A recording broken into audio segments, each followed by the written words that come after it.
നമ്മളുടെ സിനിമ നാളെ റിലീസ് ചെയ്യാണ് പള്ളിച്ചട്ടമ്പിൽ. എനിക്ക് തോന്നുന്നു നമ്മള് April 9 നമ്മൾ പ്ലാൻ ചെയ്തു. പിന്നെ ഇലക്ഷൻ കാരണം 10 മാറ്റി. പിന്നീട് സെൻസർ ഇലക്ഷൻ കാരണം തന്നെ നമുക്ക് അവിടെ നിന്ന് മാറ്റി 15 എത്തേണ്ട വന്നു. അങ്ങനെ ഫൈനലി ഞങ്ങൾക്ക് ഭയങ്കര സന്തോഷമുണ്ട്. വിഷു ദിവസം നിങ്ങളുടെ മുമ്പിലേക്ക് നമ്മുടെ സിനിമ എത്തിക്കാൻ സാധിച്ചത്. ട്രെയിലറും പാട്ടും ഇതെല്ലാം കണ്ടുവെന്ന് എനിക്ക് തോന്നുന്നു. ഒരുപാട് സന്തോഷം. മാക്സിമം സപ്പോർട്ടാണ്. ഇപ്പോൾ നമ്മുടെ ബുക്കിങ്സ് ഇന്നലെ സ്റ്റാർട്ട് ചെയ്തു. നല്ല റെസ്പോൺസ് ഉണ്ട്. ഒരുപാട് സന്തോഷമുണ്ട് നിങ്ങളുടെ മുമ്പിലേക്ക് നമ്മുടെ സിനിമ എത്തിച്ചതിൽ. അങ്ങനെ നാളെ ഞങ്ങളുടെ പള്ളിച്ചട്ടമ്പി നിങ്ങളുടെ പള്ളിച്ചട്ടമ്പി ആവുകയാണ്, നമ്മുടെ പള്ളിച്ചട്ടമ്പിയാണ്. അപ്പൊ എന്തായാലും വിഷു ദിവസം പൊളിക്കാനായിട്ട് നമ്മൾ എത്തി. ഇതാണ് ഒന്ന് അഡ്രസ് ചെയ്യുക, നിങ്ങളായിട്ട് പങ്കിടുക നിങ്ങളുടെ സന്തോഷം. ഇതാണ് നമ്മൾ ഉദ്ദേശിച്ചത്.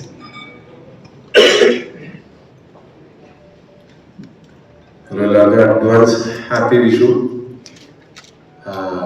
അപ്പോ നമ്മൾ ആദ്യം പ്ലാൻ ചെയ്തിരുന്ന ഡേറ്റ് അല്ലെങ്കിലും എനിക്ക് തോന്നുന്നു ഇതാണ് ഇപ്പോഴാണ് കറക്റ്റ് ഡേറ്റ് ആയിരുന്നു. അതൊരു ഞങ്ങളുടെ ഭാഗത്തുള്ളൊരു വിഷു കൈനീട്ടമായിട്ട് കരുതുക. ഞങ്ങൾക്ക് എല്ലാവർക്കും ഈ സിനിമ ഇഷ്ടപ്പെടുമെന്ന് കരുതുന്നു. ഇത്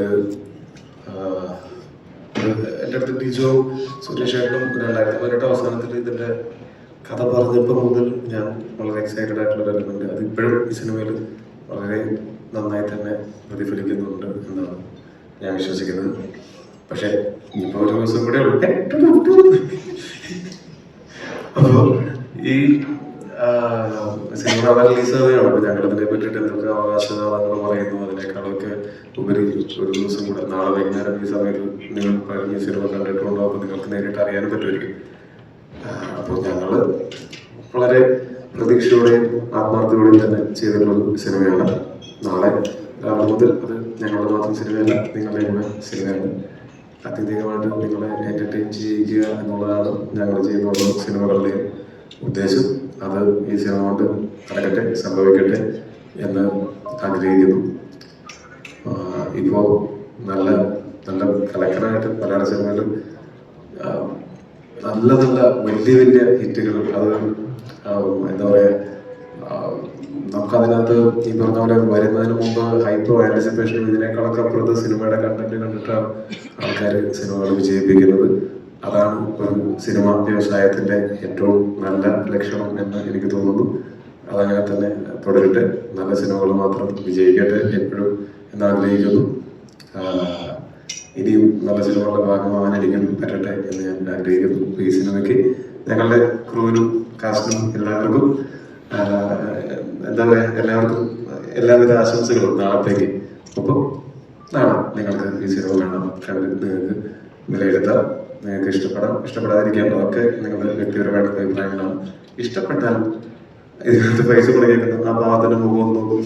ഇഷ്ടപ്പെട്ടാൽ മാത്രം അത് മറ്റുള്ളവരോട് പറഞ്ഞു കഴിഞ്ഞാൽ ആ പാവത്തിന്റെ മുഖത്ത് ഈ പുഞ്ചിരി എന്നുണ്ടാവും. ഓക്കെ, സന്തോഷം. Thank you. 2018 മുതൽ ഞാനും ഡിജോയും കണ്ടു തുടങ്ങിയ ഒരു സ്വപ്നമാണ്. അതിലേക്ക് പിന്നെ ടോബി എത്തുന്നു. പിന്നെ അത് ഞങ്ങൾ ഒരുമിച്ച് കണ്ടൊരു സ്വപ്നമാണ് ഇപ്പോൾ യാഥാർത്ഥ്യമാകുന്നു. ഒരുപാട് സന്തോഷമുണ്ട്. വിഷു ദിനത്തിൽ തന്നെ സിനിമ ഇതിൻ്റെ ഒരു ഔട്ട് കണ്ടതിൻ്റെ ഒരു ആത്മവിശ്വാസവും ഇപ്പോൾ നിങ്ങളുടെ മുമ്പിൽ ഇരിക്കുമ്പോഴുണ്ട്. വളരെ നല്ലത് മാത്രം പ്രതീക്ഷിക്കുന്നു. ഈ ഒരു ടീം ജെയ്സ്, ബാക്കി എല്ലാ സാങ്കേതിക വിദഗ്ധരും എല്ലാവരും കൂടെ ചേർന്ന് ഒരു മികച്ച സിനിമയ്ക്ക് വേണ്ടിയിട്ടുള്ള ഒരു പ്രയത്നം ഈ സിനിമയുടെ പിന്നിലുണ്ട്. നാളെയാണ് നിങ്ങളുടെ മുമ്പിലേക്ക് ആ സിനിമ എത്തുന്നത്.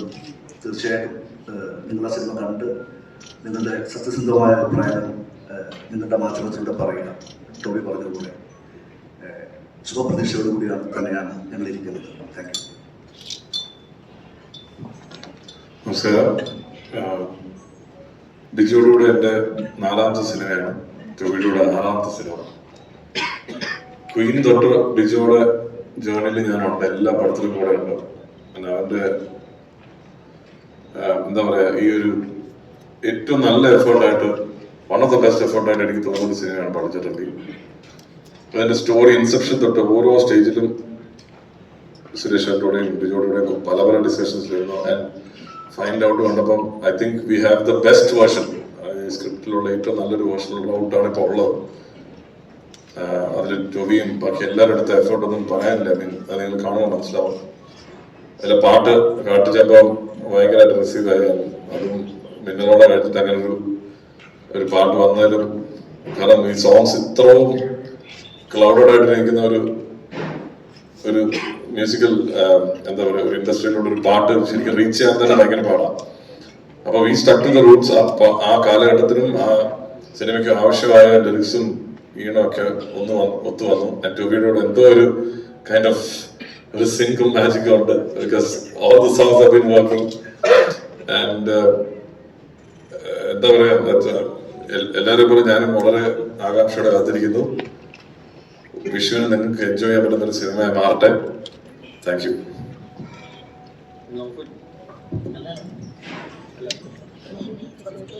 അതൊക്കെ അയാളേക്കുള്ളതാണ്, സമയമെടുക്കും.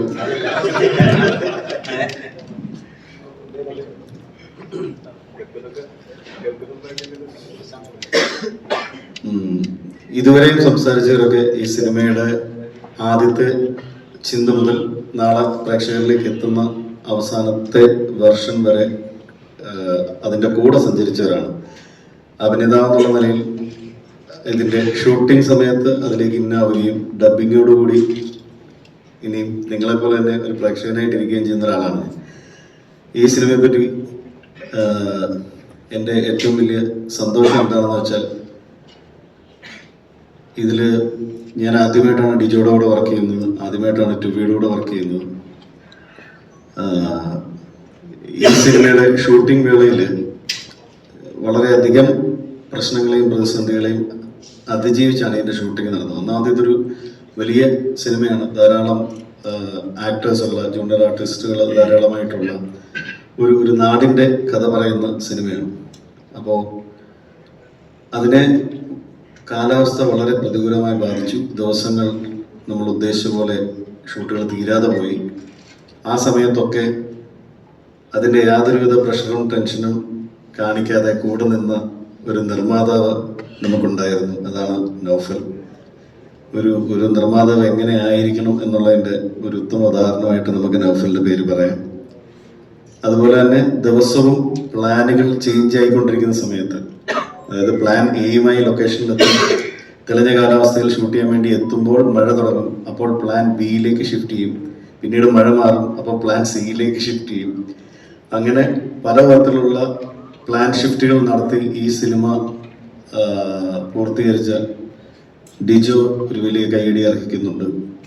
ഇതിൻ്റെ ആദ്യത്തെ നമ്മൾ പ്രേക്ഷകൻ എന്നുള്ള നിലയിൽ ആദ്യമേ നമ്മളുടെ അടുക്കിലേക്ക് എത്തുന്നത് ഇതിൻ്റെ മ്യൂസിക്കാണ്.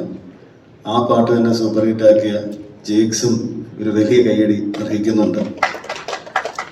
ഇന്നത്തെ കാലഘട്ടത്തിൽ ഒരു ചരിത്രത്തിൻ്റെ നാൾവഴികളിലൂടെ നടന്നുപോയ ഒരു നായകൻ്റെ കഥ പ്രേക്ഷകരിലേക്ക് തൂലികയിലൂടെ എത്തിച്ച സുരേഷ് ഏട്ടനും ഒരു വലിയ കൈയടി അർഹിക്കുന്നുണ്ട്. അങ്ങനെ ഇതിൻ്റെ ഭാഗമായി നിൽക്കുമ്പോൾ അഭിമാനത്തോടെയും ബഹുമാനത്തോടെയും മാത്രം നോക്കി കാണാൻ പറ്റുന്ന ഒരു സംഘം ആൾക്കാരോടൊപ്പമാണ് ഞാനിവിടെ ഇരിക്കുന്നത്. ഒരു കാലഘട്ടത്തിൻ്റെ കഥയിൽ ഒരു വീരൻ്റെ, ഞാനിപ്പം ഒരു ഇൻ്റർവ്യൂവിൽ പറഞ്ഞു, അയാൾ ഒരു വീരനായിരുന്നു എന്ന് പറയുമ്പോൾ നമ്മൾ മുത്തശ്ശി കഥകളിലൂടെ കേൾക്കുന്ന കഥകളിലെ നായകന്മാരെ പറ്റി ഉണ്ടാകുന്ന നമുക്കൊരു സങ്കല്പങ്ങളുണ്ട്. ആ സങ്കല്പത്തിലേക്ക് സിനിമയിലെ ഒരു നായകൻ വളർന്നു വരണമെന്നുണ്ടെങ്കിൽ അദ്ദേഹം വളരെ വലിയൊരു എഫേർട്ട് അതിൻ്റെ പിന്നിലുണ്ട്. ആ എഫേർട്ട് വളരെ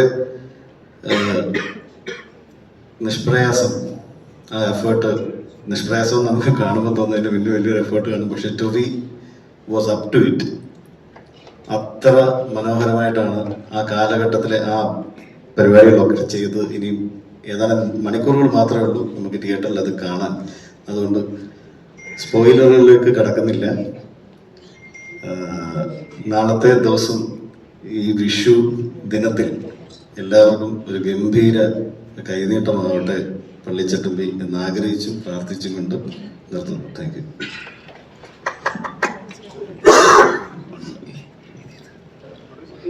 അതെ, ഇനിയിപ്പോ ഒരു ലാസ്റ്റ് അല്ല, എനിക്ക് തോന്നുന്നു ഞങ്ങളുടെ ഈ സിനിമയുടെ കൊച്ചു മുതലാളി, അതായത് പ്രൊഡ്യൂസർ എന്ന് പറയുന്ന വേൾഡ് വൈഡ് ഫിലിംസ് ആണ്. എനിക്കൊന്ന് 2 വർഷം മുന്നേ ഞങ്ങള് സംസാരിച്ച് തുടങ്ങിയതാണ് പള്ളിച്ചട്ടമ്പിയിലേക്ക് ഞങ്ങൾ വരുന്നത്. അപ്പോൾ ബ്രിജേഷ് ഉണ്ടായിരുന്നു, നൗഫൽ ഉണ്ടായിരുന്നു. അത് കഴിഞ്ഞ് യാത്ര തുടരുമ്പോൾ CCC ബ്രദേഴ്സ് വന്നു ചേർന്നു. അങ്ങനെ ഇവർ രണ്ടുപേരും കൂടെ ഒരുമിച്ച് ആണ് ശരിക്കും പറഞ്ഞാൽ ഈ സിനിമയുടെ യാത്രയിൽ ഷൂട്ടിംഗ് സെറ്റ് മുതൽ ഇന്ന് ഈ മൊമെന്റ് വരെ ഞങ്ങളുടെ ഒപ്പം യാത്ര ചെയ്യണം. സാധാരണ പ്രൊഡ്യൂസർമാരൊക്കെ ചിലര് സെറ്റിൽ വരില്ല എന്ന് പറയും, ചിലര് വരില്ലേ എന്ന് നമ്മൾ പ്രതീക്ഷിക്കും. എന്നാൽ ഇദ്ദേഹം ശരിക്കും പറഞ്ഞാൽ ഞങ്ങളുടെ സെറ്റിലുള്ള എല്ലാവർക്കും ഭയങ്കര പോസിറ്റിവിറ്റി തന്നൊരു മനുഷ്യനാണ് നൗഫൽ, അല്ലെ പ്രശാന്ത്? നമ്മളൊക്കെ അന്നും ഓരോ ദിവസം വരുമ്പോഴത്തേക്കും ഞങ്ങൾ ഓരോ ബുദ്ധിമുട്ടിലൂടെ കടന്നു പോകുമ്പോഴും ഇദ്ദേഹവും വളരെ അത് കാണുമ്പോൾ വേദനയും വിഷമം ഉണ്ടെങ്കിലും ഉള്ളിൽ അതെല്ലാം ഒതുക്കി ഭയങ്കര സ്ട്രോങ് ആയിട്ട് നമുക്ക് പോസിറ്റിവിറ്റി സംസാരിച്ച ആളാണ്. നമ്മളുടെ ഓരോ മഴ വരുമ്പോഴത്തേക്കും ഞാനിനി അടുത്ത് എന്ത് ചെയ്യും എന്നിങ്ങനെ ആലോചിച്ചിട്ടിരിക്കുമ്പോൾ കുട്ടച്ചിൽ നമുക്ക് സെറ്റ് ചെയ്യാം എന്നൊക്കെ പറഞ്ഞ് നമ്മളുടെ കൂടെ നിന്ന ഒരു സ്ട്രോങ് ബ്രദറാണ്. അപ്പോൾ നൗഫലിന്റെ അപ്പൊ എനിക്ക് തോന്നുന്നു ഇപ്പൊ രണ്ടാമത്തെ ഒരുപാട് സിനിമകൾ ഡിസ്ട്രിബ്യൂട്ട് ചെയ്തിട്ടുണ്ട് നൗഫൽ വേൾഡ് വൈഡ് ഫിലിംസ് എന്ന രീതിയിൽ. അറൌണ്ട് 80 ഫിലിംസ് ചെയ്തതാണ്. അതിനുശേഷം പ്രൊഡക്ഷന്റെ സൈഡിൽ ഇത് ആദ്യത്തെ വെഞ്ചറാണ്. ടൊവിയായിട്ട് മരണമാസ് ഇതിനു മുന്നേ ചെയ്തിരുന്നു. അതിനുശേഷം നമ്മുടെ സിനിമ ആണ് വരുന്നത്. സോ സ്വാഗതം മലയാളം ഫിലിം ഇൻഡസ്ട്രിയിലേക്ക് വന്ന് നമ്മളെ ഉഷാറാക്കി തന്ന പള്ളിച്ചട്ടമ്പി ഇതുവരെ എത്തിച്ചു തന്നതിന് ഒരുപാട് സന്തോഷം. പ്ലീസ് 2 വാക്ക്.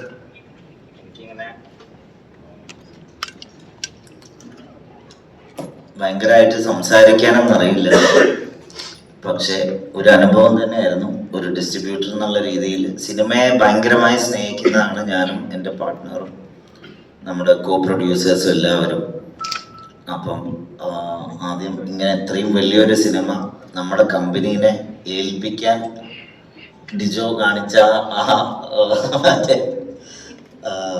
ധൈര്യം, അതിനെ ഞാൻ അപ്രിഷിയേറ്റ് ചെയ്യുന്നു. ഇല്ല പക്ഷെ നല്ലൊരു അനുഭവമായിരുന്നു. ഒരുപാട് ആൾക്കാരോട് നന്ദി പറയാനാണ് ഞാൻ ഈ അവസരം ഉപയോഗിക്കാൻ ആഗ്രഹിക്കുന്നത്. 2000-ഓളം സപ്പോർട്ടീവ് ആർട്ടിസ്റ്റുകൾ നമ്മുടെ സിനിമയിൽ അഭിനയിച്ചിട്ടുണ്ട്.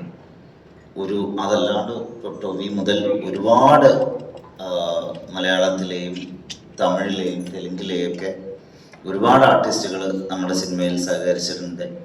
ഒരുപാട് ടെക്നീഷ്യന്മാർ രാപ്പകലില്ലാണ്ട് അധ്വാനിച്ചിട്ടുണ്ട്.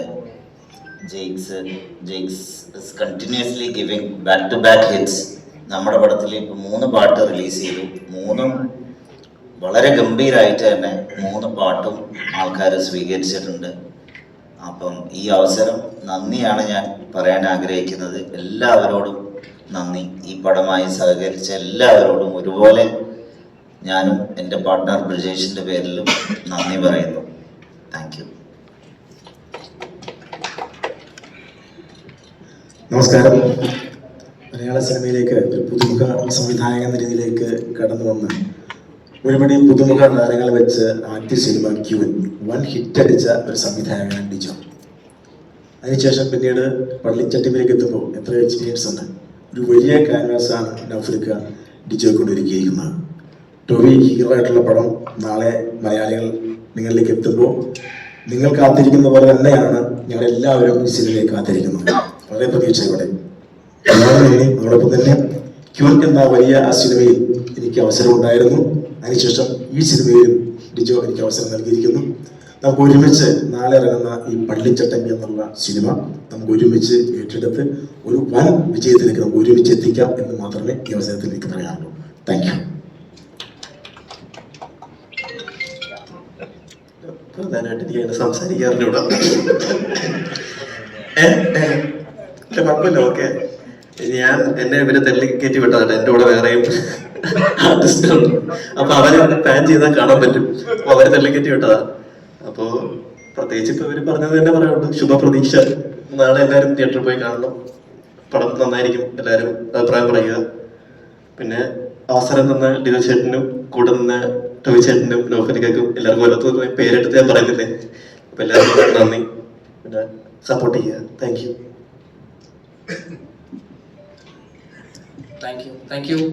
ഇന്ന് ആക്ച്വലി ഇവിടെ നമ്മുടെ കൂടെ ടെക്നിക്കൽ ടീം എന്ന് പറഞ്ഞാൽ പ്രത്യേകിച്ച് എടുത്തു പറയേണ്ടത് നമ്മുടെ സിനിമാറ്റോഗ്രാഫർ ടിജോ ടോമി. ടിജോ കൂടെ ഉണ്ടായിരുന്നതാണ്. ഇപ്പൊ നിങ്ങൾ കണ്ട പാട്ടുകളുടെയും അത്രയും ഗംഭീരമായിട്ട് വിഷ്വൽ ഒരുക്കിയത് ടിജോ ആണ്. അവൻ എത്തിച്ചേരാൻ പറ്റിയില്ല. ടിജോ ആണ് ഇതിന്റെ സിനിമാറ്റോഗ്രഫി മൊത്തത്തിൽ ഈ സിനിമ ത്രൂഔട്ട് നമ്മുടെ കൂടെ നിന്ന ടിജോനെ വരാൻ പറ്റിയില്ല. അവനെ ഓർക്കാണ്, നാളെങ്കിലും എത്തിച്ചേരുമെന്ന് പ്രതീക്ഷിക്കുന്നു. പിന്നെ എഡിറ്ററും കളറിസ്റ്റും ശ്രീജിത്ത് സാരംഗാണ്. ഒരുപാട് സിനിമകൾ മുന്നേ നിങ്ങൾക്ക് അറിയാവുന്നതാണ്. ഇപ്പൊ ജനഗണമന തൊട്ട് ഒരുപാട് സിനിമകളിൽ എഡിറ്ററാണ്. അപ്പൊ അദ്ദേഹത്തിന് വരാൻ സാധിച്ചില്ല. നമ്മുടെ പടത്തിന്റെ എഡിറ്ററും കളറിസ്റ്റും അദ്ദേഹമാണ്. പിന്നെ നമ്മുടെ സിനിമയില് ഈ പറയുന്ന പോലെ എന്താ ഫൈറ്റ് സന്തോഷ്, ആക്ഷൻ സന്തോഷാണ് ഫൈറ്റ് രംഗം ചെയ്തിരിക്കുന്നത്. കൊറിയോഗ്രാഫർ ഉണ്ടായിരുന്നു ഷെരീഫ്. പിന്നെ കയതും ഷൂട്ടിലായതുകൊണ്ട് കയതുവിന് വരാൻ സാധിച്ചില്ല. പിന്നെ ഒരുപാട് ആർട്ടിസ്റ്റുകളും ഈ പറഞ്ഞ പോലെ കുറെ ടെക്നീഷ്യൻസും ഉണ്ട്. കോസ്റ്റ്യൂം നമ്മുടെ മഞ്ജുഷയാണ് ചെയ്തത്. ആർട്ട് പ്രത്യേകം എടുത്ത് പറയണം, ദിലീപ് നാഥാണ്. അദ്ദേഹം പിന്നെ ഒരു വേദിയിലും വരാൻ ആഗ്രഹിക്കാറുമില്ല, അദ്ദേഹത്തെ കിട്ടാറുമില്ല. അപ്പൊ അദ്ദേഹം ആണ് നമ്മുടെ സിനിമയുടെ ആർട്ട് മൊത്തത്തിൽ പ്രോജക്ട് ഡിസൈനറായിട്ട് വർക്ക് ചെയ്തത്. പിന്നെ മേക്കപ്പ് റഷീദൊക്കെയാണ്. അപ്പോൾ അങ്ങനെ ഒരുപാട് നല്ല ടെക്നീഷ്യൻസും എല്ലാം നിങ്ങൾക്ക് വേണ്ടി നമ്മുടെ ഈ സിനിമയിൽ ഒരുപാട് നന്നായിട്ട് പ്രവർത്തിച്ചിട്ടുണ്ട്. നാളെ ഇനിയിപ്പോൾ അധികം സമയമില്ല, മണിക്കൂറുകൾ മാത്രം പള്ളിച്ചട്ടം നിങ്ങളുടെ മുമ്പിലാണ്. അപ്പം നിങ്ങൾ കാണാം, എൻജോയ് ചെയ്യാം നാളെ. Yes, thank you all. So ഇനി നമുക്ക് ചെറിയൊരു ക്വസ്റ്റ്യൻ സെഷൻ വെക്കാം. ഞാൻ നേരത്തെ പറഞ്ഞ പോലെ തന്നെ ഔട്ട് ഓഫ് ബോക്സ് ശ്രദ്ധിക്കുമെന്ന് വിശ്വസിക്കുന്നു. Thank you.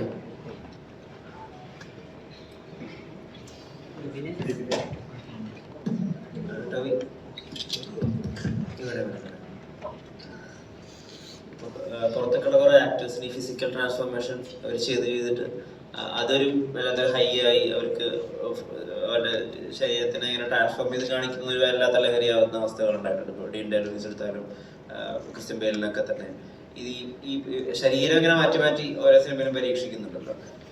ഇത് എത്രമാത്രം ഇതിന് വല്ലാത്തൊരു പെയിനും ഉണ്ടല്ലോ ഇതിന്റെ പിറകിൽ. ഇത് ആസ്വദിക്കുന്നുണ്ടോ ശരിക്കും ഓരോ സമയത്തും? അത് ആസ്വദിക്കുന്നില്ല, റിസൾട്ട് മാത്രമേ ആസ്വദിക്കുന്നുള്ളൂ. പ്രോസസ് അത്രയ്ക്ക് ആസ്വാദ്യകരമല്ല. പക്ഷെ ഞാനത് സിനിമയ്ക്കനുസരിച്ച്, ഓരോ സിനിമയ്ക്കും അനുസരിച്ച് നമ്മൾ ഈ പറയുന്ന പോലെ പറ്റുന്ന പോലെയൊക്കെ ചെയ്യുക എന്നുള്ളേ ഉള്ളൂ. അങ്ങനെ ഒരു ബ്രേക്ക് എടുത്ത് കുറെ കാലം ബ്രേക്ക് എടുത്ത് അങ്ങനെ ചെയ്യാനായിട്ടുള്ള സാഹചര്യം പലപ്പോഴും കിട്ടാറില്ല നമ്മൾ കമ്മിറ്റ് ചെയ്തിട്ടുള്ള സിനിമകളും ഒക്കെ ആയിട്ട്. അപ്പോൾ ഒരു സിനിമയ്ക്ക് വേണ്ടിയിട്ട് പ്രിപ്പറേഷൻസ് അതിന്റെ മുമ്പത്തെ സിനിമയുടെ സമയത്ത് തന്നെ തുടങ്ങും. ഇപ്പോൾ ഫിസിക്കൽ ട്രാൻസ്ഫോർമേഷൻ ആണെങ്കിലും അതല്ലാതെ വേറെ എന്തെങ്കിലും കാര്യങ്ങൾ ട്രെയിൻ ചെയ്യണമെങ്കിലും ഒക്കെ ആ പ്രോസസ്സ് എപ്പോഴും ബുദ്ധിമുട്ട് തന്നെയാണ്. അങ്ങനെ എനിക്കങ്ങനെ ഭയങ്കരമായിട്ട് ആസ്വദിച്ച് ചെയ്യുന്നതല്ല ആ പ്രോസസ്സ്. കാര്യം എന്ന് വെച്ചാൽ എനിക്ക് ഭക്ഷണം ഭയങ്കര ഇഷ്ടമുള്ള ആളാണ്. ഭക്ഷണം പലപ്പോഴും ഈ പടത്തിന് കുഴപ്പമുണ്ടായിരുന്നില്ല. പക്ഷെ അതും നമുക്ക് ഇഷ്ടമുള്ള അങ്ങനെ മധുരമോ അങ്ങനത്തെ കാര്യങ്ങളല്ല കൂടുതൽ ഇതിനകത്ത് കഴിക്കാനും പറ്റുക. നമ്മൾ ഒരു അൺഹെൽത്തി ആയിട്ടുള്ള ഒരു ബൾക്കിങ് ഞാൻ ചെയ്യാറില്ല. അത് ചുമരുണ്ടെങ്കിൽ ചിത്രം വരയ്ക്കാൻ പറ്റുള്ളൂ എന്നുള്ള കാരണം കൊണ്ട്. അപ്പോൾ എന്ത് ചെയ്യുകയാണെങ്കിലും അത് ഹെൽത്തി ആയിട്ട് ചെയ്യണം എന്നാണ്. എന്ത് ട്രാൻസ്ഫോർമേഷൻ ചെയ്യുകയാണെങ്കിലും ഹെൽത്തി ആയിട്ട് നാച്ചുറലായിട്ട് മാത്രം ചെയ്യുക എന്നുള്ളതാണ് എൻ്റെ ഒരു ആഗ്രഹവും. അങ്ങനെ തന്നെയാണ് ഞാൻ ചെയ്യാറുള്ളത്. അപ്പൊ അത് കുറച്ച് ബുദ്ധിമുട്ടുണ്ട് അതിന്. പക്ഷെ ആ ബുദ്ധിമുട്ട് കഴിഞ്ഞിട്ട് അതിൻ്റെ ഒരു റിസൾട്ട് വരുന്ന സമയത്താണ് നമുക്ക് ആ ബുദ്ധിമുട്ടുകളെല്ലാം നമുക്ക് മറക്കാൻ പറ്റുക. അപ്പോൾ ഭക്ഷണത്തിന്റെ കാര്യത്തിലാണെങ്കിലും പിന്നെ എനിക്ക് അങ്ങനെ ഭയങ്കര ശാരീരിക അധ്വാനം ചെയ്യാനായിട്ട് ഭയങ്കര ഇഷ്ടമുള്ള ആളല്ല. എന്ന് വെച്ച് കഴിഞ്ഞാല് എന്റെ വളരെ ക്ലോസ് സർക്കിളിൽ എന്നെ ഏറ്റവും നന്നായിട്ട് അറിയാവുന്നവർക്ക് അറിയാം. അപ്പൊ പുറത്ത് ആൾക്കാരെങ്ങനെ വിചാരിക്കണമെന്ന് എനിക്ക് അറിയില്ല. അപ്പൊ എനിക്ക് നടക്കാനും ഓടാനും ഇരിക്കാനും നിൽക്കാനും ഒക്കെ ഉള്ളതിനേക്കാളും ഇഷ്ടം കിടക്കാനാണ്. അത്രയും മടിയുള്ള ആളാണ്. പക്ഷെ ഇതിപ്പോ ഇഷ്ടപ്പെട്ട കാര്യങ്ങൾക്ക് വേണ്ടിയിട്ട് നമുക്ക് എഫേർട്ട് എടുക്കാനായിട്ടൊരു മോട്ടിവേഷൻ വരുമല്ലോ. ആ ഒരു മോട്ടിവേഷനിലാണ് ഞാൻ ഇങ്ങനെയുള്ള കാര്യങ്ങളൊക്കെ ചെയ്യുന്നത്. പിന്നെ ഇപ്പൊ ഇത് ചെയ്ത് നമുക്കിതിന് ഇപ്പൊ എല്ലാ ദിവസവും രാവിലെ ജിമ്മിൽ പോകാനായിട്ട് ട്രെയിനിൽ വിളിക്കുമ്പോൾ എത്ര ദിവസം ഒഴിവൊഴിവ് പറയും. ഇപ്പൊ എന്റെ ഇല്ല, സ്റ്റോക്ക് ഇല്ല പറയാനുള്ള ഒഴിവൊഴിവൊന്നും. പിന്നെ പുള്ളി ഭയങ്കര അണ്ടർസ്റ്റാൻഡിങ് ആണ്. ഇപ്പൊ ഭയങ്കര നൈറ്റ് ഷൂട്ടും ഞാൻ തളർന്നിരിക്കുകയൊക്കെ ആണെങ്കിൽ കുറച്ചുകൂടെ ഭയങ്കര ഇന്ന് വർക്കൗട്ട് ഇല്ലെങ്കിലും കുഴപ്പമില്ല, ഉറക്കമാണ് വർക്കൗട്ടിനേക്കാളും ഇമ്പോർട്ടൻ്റ് എന്ന് പറയുന്ന അങ്ങനത്തെ ഒരു ട്രെയിനറും കൂടിയാണ് എനിക്കുള്ളത്. അപ്പോൾ ഇപ്പൊ ഇതൊരു ജീവിതശൈലിയുടെ ഭാഗമായിട്ട് ഈ ഭക്ഷണവും വ്യായാമവും ഒക്കെ മാറിയിട്ടുണ്ട്. സിനിമയിൽ വന്നിട്ട് ഇപ്പൊ ഈ കണ്ട നാളുകൾക്കിടയിൽ ആ പ്രോസസ്സ് എന്ന് പറഞ്ഞാൽ അതിൽ മസിൽ സോർനെസ്സും പിന്നെ നമ്മൾ ഇഷ്ടപ്പെട്ട ഭക്ഷണം വേണ്ടെന്ന് വെക്കുന്ന സമയത്ത് നമുക്കുണ്ടാകുന്ന ബുദ്ധിമുട്ടുകളും നിങ്ങൾക്കൊക്കെ ഉണ്ടാകുന്ന പോലെ എനിക്കും നന്നായിട്ട് ഉണ്ടാകുന്നുണ്ട്. അത് അത്രയ്ക്ക് എൻജോയ് ചെയ്യാൻ പറ്റുന്ന സാധനമല്ല. അത് റിസൾട്ട് മുന്നിൽ കണ്ടിട്ട് അതാണ് നമ്മുടെ മോട്ടിവേഷൻ.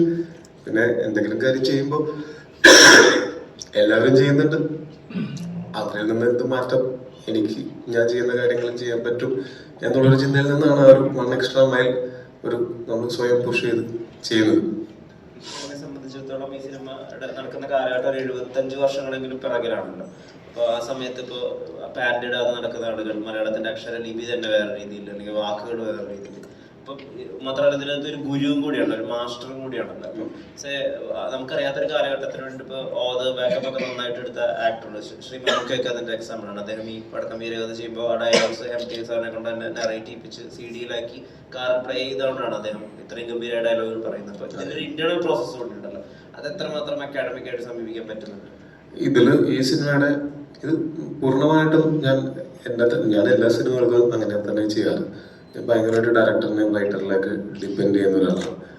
നമ്മൾ വീട്ടിൽ നിന്ന് പ്രിപ്പയർ ചെയ്ത് വന്നിട്ട് അത് തന്നെ ആവണം ഇവരുടെ മനസ്സിൽ എന്നില്ലല്ലോ.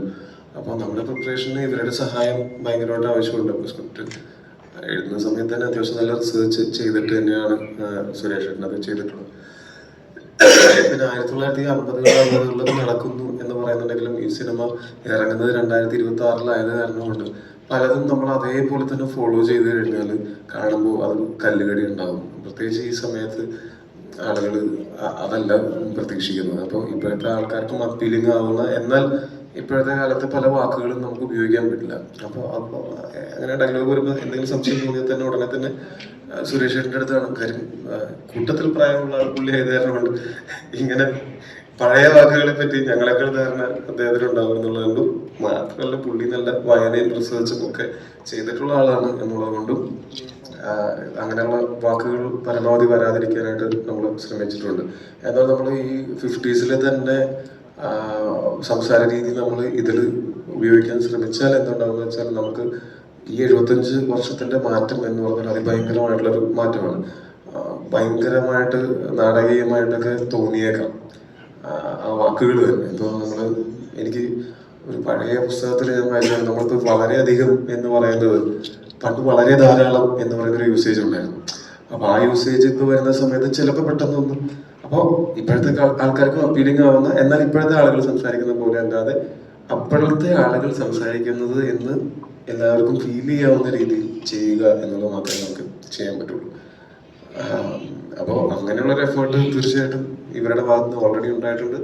സിനിമ ഷൂട്ട് ചെയ്യുന്ന സമയത്തും ത്രൂ ഔട്ട് എന്തെങ്കിലും ഡയലോഗിൽ മാറ്റം വന്നാലും അപ്പോഴും നമ്മൾ അതിനകത്തുള്ള ഓരോ വാക്കും പുതിയ വാക്കുകൾ ആവാതിരിക്കാനായിട്ട് ശ്രമിച്ചിട്ടുണ്ട്. പിന്നെ ഞാൻ പറഞ്ഞ പോലെ സിനിമയുടെ ഷൂട്ടിനെ തുടങ്ങുന്ന ഒരു 2-3 ദിവസം മുമ്പ് തന്നെ ഞാൻ അവിടെ തൊടുപുഴയിൽ ചെന്നു. ഞാനവിടെ ഒരു വീടെടുത്തിട്ടാണ് ഞാൻ എപ്പോഴും താമസിക്കുക. അപ്പോൾ എൻ്റെ കൂടെയുള്ള എൻ്റെ സ്റ്റാഫും എല്ലാവരും ഞങ്ങൾ ഒരുമിച്ചാണ് താമസിക്കുക, ഒരു ബോയ്സ് ഹോസ്റ്റൽ പോലെ. അപ്പോൾ ആ ബോയ്സ് ഹോസ്റ്റലിലേക്ക് എല്ലാ ദിവസവും വൈകുന്നേരം ഡിജോയും വരും. എന്നിട്ട് ഞങ്ങളിങ്ങനെ സ്ക്രിപ്റ്റ് വായിച്ചിരുന്ന് അപ്പം എനിക്കും ഡിജോയിൽ നിന്ന് വേണം ഒരു ക്ലാരിറ്റി കിട്ടാനായിട്ട്. എങ്ങനെയാണ് ഡിജോ ഞാനിത് പ്ലേ ചെയ്യണമെന്ന് ആഗ്രഹിക്കുന്നത്, ഞാൻ എങ്ങനെയാണ് ചെയ്യാൻ പോകുന്നത് എന്ന് പറയുന്നതിനേക്കാൾ എന്താണ് ഡിജോയ്ക്ക് വേണ്ടതെന്ന് ചോദിച്ച് മനസ്സിലാക്കി ഞങ്ങൾ രണ്ടുപേരും മാത്രമുള്ളൊരു സ്പേസ് ആയത് കാരണം കൊണ്ട് എനിക്ക് അഭിനയിച്ച് കാണിക്കാം. അങ്ങനെ ഞങ്ങൾ റൂമിൽ നിലത്തൊക്കെ ഇരുന്നിട്ടാണ് നമ്മൾ, അല്ലാതെ നമ്മൾ മൊത്തം ഈ സിനിമയുടെ സെറ്റപ്പിൽ അഭിനയിക്കുന്നു എന്നല്ല പറഞ്ഞാൽ ഇരുന്ന ഡയലോഗിന്റെ മോഡുലേഷനും ഒക്കെ ഞങ്ങൾ ചർച്ച ചെയ്ത് അത് വേണ്ട ഇത് മതി എന്നൊക്കെ പറഞ്ഞ് തീരുമാനിച്ചിട്ടാണ് നമ്മൾ ഇപ്പോൾ ഉള്ള ഒരു ഇതിലേക്ക് വന്നിരിക്കുന്നത്.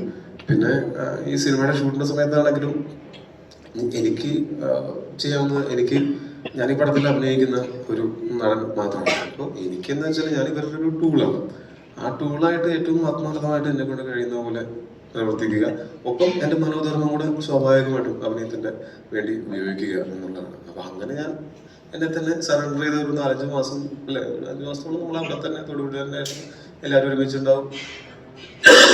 എല്ലാ ദിവസവും വൈകുന്നേരങ്ങളിൽ നമ്മൾ ചിലപ്പോൾ നമ്മളുടേതായിട്ടുള്ള സംസാരങ്ങളിലേക്ക് ഇടയ്ക്ക് തന്നെ നമ്മൾ നാളത്തെ സീൻ അപ്പോൾ ഇങ്ങനെ ആയിരിക്കില്ല അങ്ങനെ ആയിരിക്കും, അങ്ങനത്തെ ഒരു നമ്മുടെ കോൺവെർസേഷന്റെ ഭാഗമായിട്ട് അങ്ങനെയും നടക്കും. ഇതെല്ലാം ഈ ക്യാമറയുടെ മുന്നിൽ വന്ന് നിൽക്കുന്ന സമയത്ത് നമുക്ക് വളരെ ഹെൽപ്ഫുൾ ആകും. ഒന്ന് പ്രിപ്പയർ ചെയ്ത് പോയി കഴിഞ്ഞാൽ അതിന്റെ മുകളിൽ നമുക്ക് നമ്മുടെ സ്പോണ്ടേനിറ്റി ഉപയോഗിക്കാം, ഇംപ്രവൈസേഷൻ ചെയ്യാം. അങ്ങനെയുള്ളൊരു സ്പേസ് അവിടെ ഉണ്ടായിരുന്നു. അപ്പൊ ഞാൻ നന്നായിട്ടുണ്ടെങ്കിലും മോശമായിട്ടുണ്ടെങ്കിലും അതിന്റെ എല്ലാ ക്രെഡിറ്റും ഇവർക്ക് രണ്ടാൾക്കാണ്.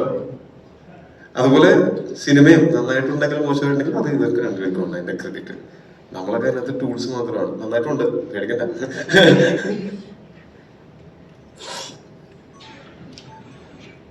പള്ളിച്ചട്ടമ്പി എന്ന പേര് പറഞ്ഞ നാടൻ മാസ് സിനിമകളുടെ പേര് പോലെയാണ് തോന്നുന്നത്. അപ്പോൾ ടോവിനോ എന്ന താരത്തെ എത്രത്തോളം ഇതിൽ യൂസ് ചെയ്തിട്ടുണ്ട്, അതായത് എത്ര ഫൈറ്റ്, പഞ്ച് ഡയലോഗ്, ആ രീതിയിലാണ് ടോവിനോയെ പ്രസന്റ് ചെയ്തിട്ടുള്ളത്.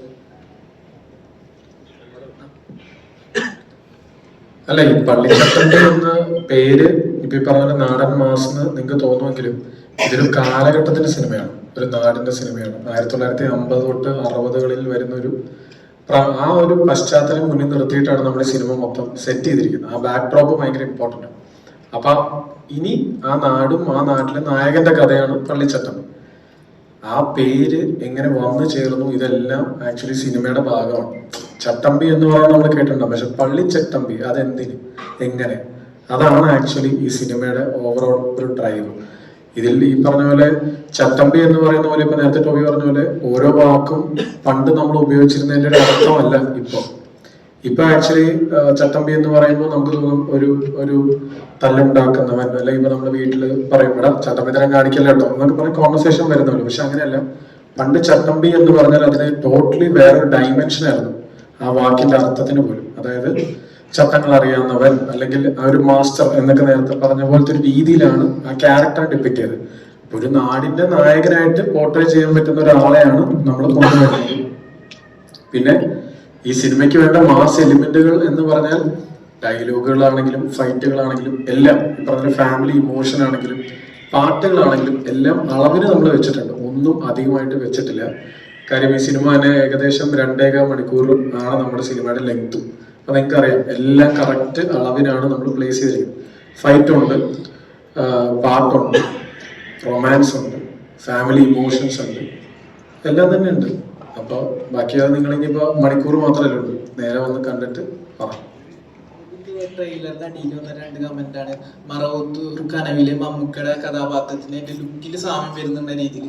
അത് കണ്ടിട്ടുണ്ടായിരുന്നു, അതിനെന്തോടെ എന്താ പറയാനുള്ളത്? റെഫറൻസ് എന്തെങ്കിലും ഉണ്ടായിരുന്നോ? അതായത് മമ്മൂക്കനായിട്ടല്ല, വേറെ ഏതെങ്കിലും കഥാപാത്രത്തിന്റെ? അല്ല, നമ്മള് സ്വാഭാവികമായിട്ടും എനിക്ക് തോന്നുന്നു നമ്മൾ ഒരുപാട് സിനിമകൾ കണ്ടിട്ടുണ്ട്. നമ്മളൊന്ന് രാത്രിയൊക്കെ ടൂവി പറഞ്ഞാൽ ടൂവിയുടെ ഹോസ്റ്റലിലേക്ക് നമ്മൾ ചെന്നിട്ട് നമ്മൾ സിനിമകൾ കാണും, പഴയ സിനിമകൾ കാണും. ഇപ്പൊ ഐ.വി. ശശി സാറിന്റെ സിനിമ തൊട്ട് പലതും കണ്ടിരുന്നു, ഞാൻ കണ്ടിരുന്നു. പിന്നെ ഞങ്ങൾ ഈ പറഞ്ഞ പോലെ മറവത്തൂർ കനവ്, നാരായണ, അങ്ങനത്തെ കുറെ സിനിമകൾ നമ്മൾ ഓൾറെഡി കണ്ടിട്ടുള്ളതാണ്, ഞങ്ങൾ ചർച്ചയും ചെയ്തിട്ടുള്ളതാണ്. പക്ഷെ ഈ ലുക്ക് ഞങ്ങൾ 2019 നമ്മൾ അനൗൺസ് ചെയ്തപ്പോഴും ഈ ലുക്ക് കിട്ടതാണ്. അപ്പൊ അന്ന് തൊട്ടേ ഈ ലുക്കിലേക്ക് നമ്മുടെ ചട്ടമ്പി കിട്ടണം എന്ന് ഞങ്ങൾ ഭയങ്കരമായിട്ട് തീരുമാനിച്ചിരുന്നു.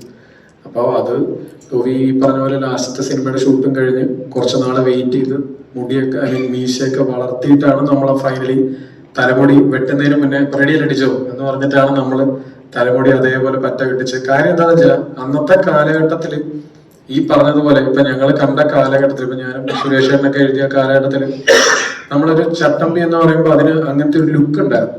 അപ്പോൾ മറവത്തൂർ കനവ് മാത്രമല്ല, നമുക്ക് ഒരുപാട് സിനിമകൾ റെഫറൻസുകൾ ഞങ്ങളുടെ കയ്യിലും ഉണ്ടായിരുന്നു. അത് വെച്ച് നമ്മൾ ഫോർമുലേറ്റ് ചെയ്ത് അന്ന് വരപ്പിച്ച ഇമേജിലോട്ട് ഞങ്ങൾ എത്തിക്കുക എന്നുള്ളതായിരുന്നു. ആ സിനിമ മാത്രമല്ല, ഒരുപാട് സിനിമകൾ ഇൻസ്പയർ ഞാൻ കണ്ടിട്ടില്ലല്ലോ, ഞാനും അല്ലെങ്കിൽ നിങ്ങൾ പോലും ആ കാലഘട്ടത്തെ ഒരുപാടൊന്നും നമുക്ക് അറിയത്തില്ല. നമ്മുടെ പേരൻസിനോട് ചോദിച്ചാൽ പോലും അവർക്കൊരു പെർട്ടിക്കുലർ, അവർ ആ സമയത്ത് ജനിച്ചിട്ടേ ഉണ്ടാവുള്ളൂ, അപ്പൊ അവർക്ക് അത്ര ക്ലാരിറ്റി ഉണ്ടാവില്ല. പിന്നെ നമ്മൾ കണ്ട സിനിമകളും ഇവരോടൊക്കെയുള്ള ചർച്ചയും സുരേഷ് ഏട്ടനുമായിട്ടൊക്കെ കോർത്തിണക്കിയിട്ടാണ് ആ ലുക്കിലേക്ക് വന്നത്. ആ സിനിമ മാത്രമല്ല, പഴയ കാലം റെഫർ ചെയ്യുന്ന എല്ലാ സിനിമകളും ഞങ്ങളുടെ റെഫറൻസിലുള്ളത്.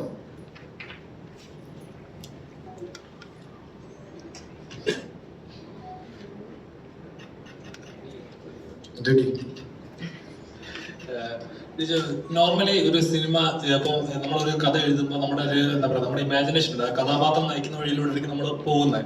അത് നമുക്ക് പല കാര്യങ്ങൾ പറയണമെന്ന് വിചാരിക്കും, പല എഴുത്തിൽ ഏറ്റവും ഫൈനൽസ് ചെയ്യുമ്പോൾ പല മാറ്റങ്ങൾ വരുത്തേക്കാം. പക്ഷെ ഇന്നത്തെ ഒരു സൊസൈറ്റി ജീവിക്കുന്ന സമയത്ത് പല ക്രൈറ്റീരിയസ് ശ്രദ്ധിക്കേണ്ടി വരും. അപ്പോൾ അതിപ്പോൾ വിന്റേജ് സ്റ്റോറി ആണെങ്കിലും ശരി, കറന്റ് ഉള്ള സ്റ്റോറിയാണ് ശരി. അപ്പോൾ പള്ളിച്ചട്ടമ്പിക്കില് ശരിക്കും അങ്ങനെ കുറച്ച് ഇഷ്യൂസ് കേട്ടിരുന്നു. എത്രത്തോളം ടഫായിരുന്നു ഇപ്പൊ ഈ പോയി നിൽക്കുമ്പോൾ?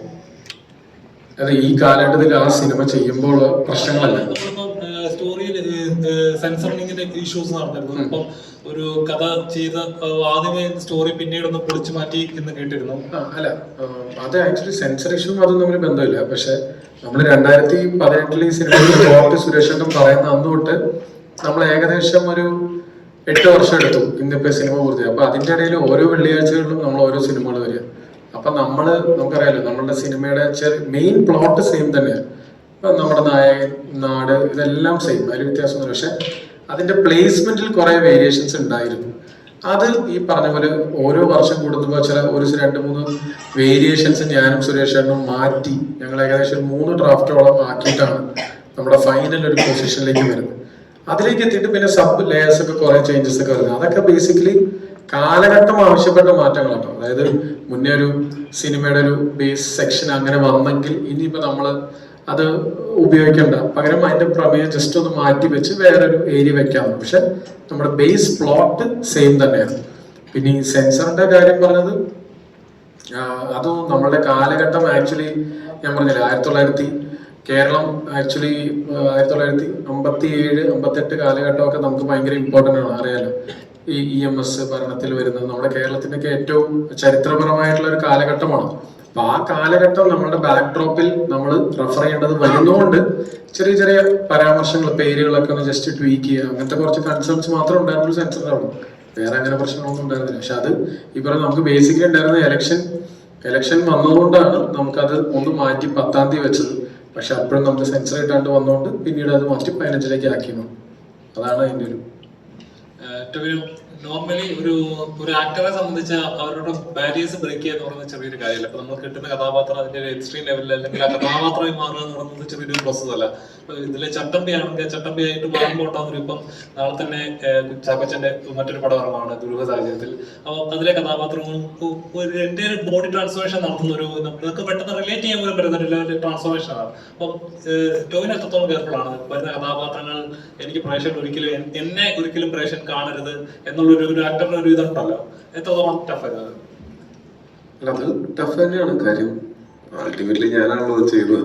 അപ്പോൾ എന്നെ അതിൽ കാണാനുള്ള, പരമാവധി ഞാനതിൽ ഇല്ലെങ്കിൽ പോലും ഓൾറെഡി ഞാനാണത് ചെയ്യുന്നതെന്ന് എന്നെ നിങ്ങൾക്കൊക്കെ അറിയുകയും ചെയ്യാമല്ലോ. ടോവിനോ ആണ് അത് എന്നുള്ള ഓൾറെഡി നിങ്ങൾക്ക് അറിയാം. അപ്പൊ പിന്നെ ഭയങ്കര എഫേർട്ടാണ് മറ്റൊരാളെ പോലെ തോന്നിപ്പിക്കുക എന്ന് പറയുന്നത്. അതിന് വേണ്ടിയിട്ടുള്ള എഫേർട്ട് സ്വാഭാവികമായിട്ടും ആ ശ്രമം എല്ലാ സിനിമകളിലും ഉണ്ട്, ഈ സിനിമയിലും ഉണ്ടായിട്ടുണ്ട്. അതില് ആ എഫേർട്ടിൽ നമ്മളെ ഹെൽപ്പ് ചെയ്യുന്ന, ഞാൻ നേരത്തെ പറഞ്ഞ പോലെ ഞാൻ ഭയങ്കരമായിട്ട് എന്നെ തന്നെ ഡയറക്ടർക്ക് സറണ്ടർ ചെയ്തിട്ട് ഞാൻ ഭയങ്കരമായിട്ട് ഡയറക്ടറിനെ ഡിപ്പെൻഡൻ്റ് ആയിട്ട് നിൽക്കുന്ന ഒരാളാണ്. അപ്പോൾ ഇത് ഞാൻ ഒറ്റയ്ക്ക് അല്ല ഇത് രൂപപ്പെടുത്തുന്നത് ക്യാരക്ടറിനെ. അപ്പോൾ രൂപപ്പെടുത്തുന്നതിന് മറ്റൊരാളുടെയും കൂടെ സഹായം വരുന്ന സമയത്ത് എൻ്റെ ബുദ്ധിയിലും എൻ്റെ ചിന്തയിലും ഞാൻ സൃഷ്ടിക്കുന്ന ഒരു കഥാപാത്രത്തിനേക്കാളും ഇതിന്റെ ആക്ച്വൽ സൃഷ്ടാക്കളായിട്ടുള്ള ഇതിന്റെ റൈറ്ററും സംവിധായകനും കൂടി എനിക്ക് ഇൻപുട്സ് തരുന്ന സമയത്ത് എൻ്റെ ആ ശ്രമത്തിന് കുറച്ചും കൂടെ സഹായകമാണ്. അത് ആണ് ഞാൻ പരമാവധി ശ്രദ്ധിക്കുന്ന ഒരു കാര്യം. പിന്നെ അത് മാത്രമല്ല, ഇതല്ലാതെയും ഈ വരാനിരിക്കുന്ന സിനിമകളിൽ ഞാൻ ചെറുതും വലുതുമായിട്ടുള്ള വേഷങ്ങൾ ചെയ്തിട്ടുണ്ട്. അതിലെല്ലാം ഞാനത് ഈ അങ്ങനത്തെ ഒരു ബാരിയർ ബ്രേക്ക് ചെയ്യാനായിട്ട് ശ്രമിച്ചിട്ടുണ്ട്. നിങ്ങൾക്കും അതുപോലെ തന്നെ എന്താ പറയാ, എൻ്റെ അംശം എന്തായാലും അതിനകത്തുണ്ടാവും, അതില്ല എന്നല്ല ഞാൻ പറഞ്ഞത്. പക്ഷെ മറ്റൊരാളെ പോലെ തോന്നിയേക്കാം, അങ്ങനത്തെ സിനിമകളും ചെയ്തു വെച്ചിട്ടുണ്ട്.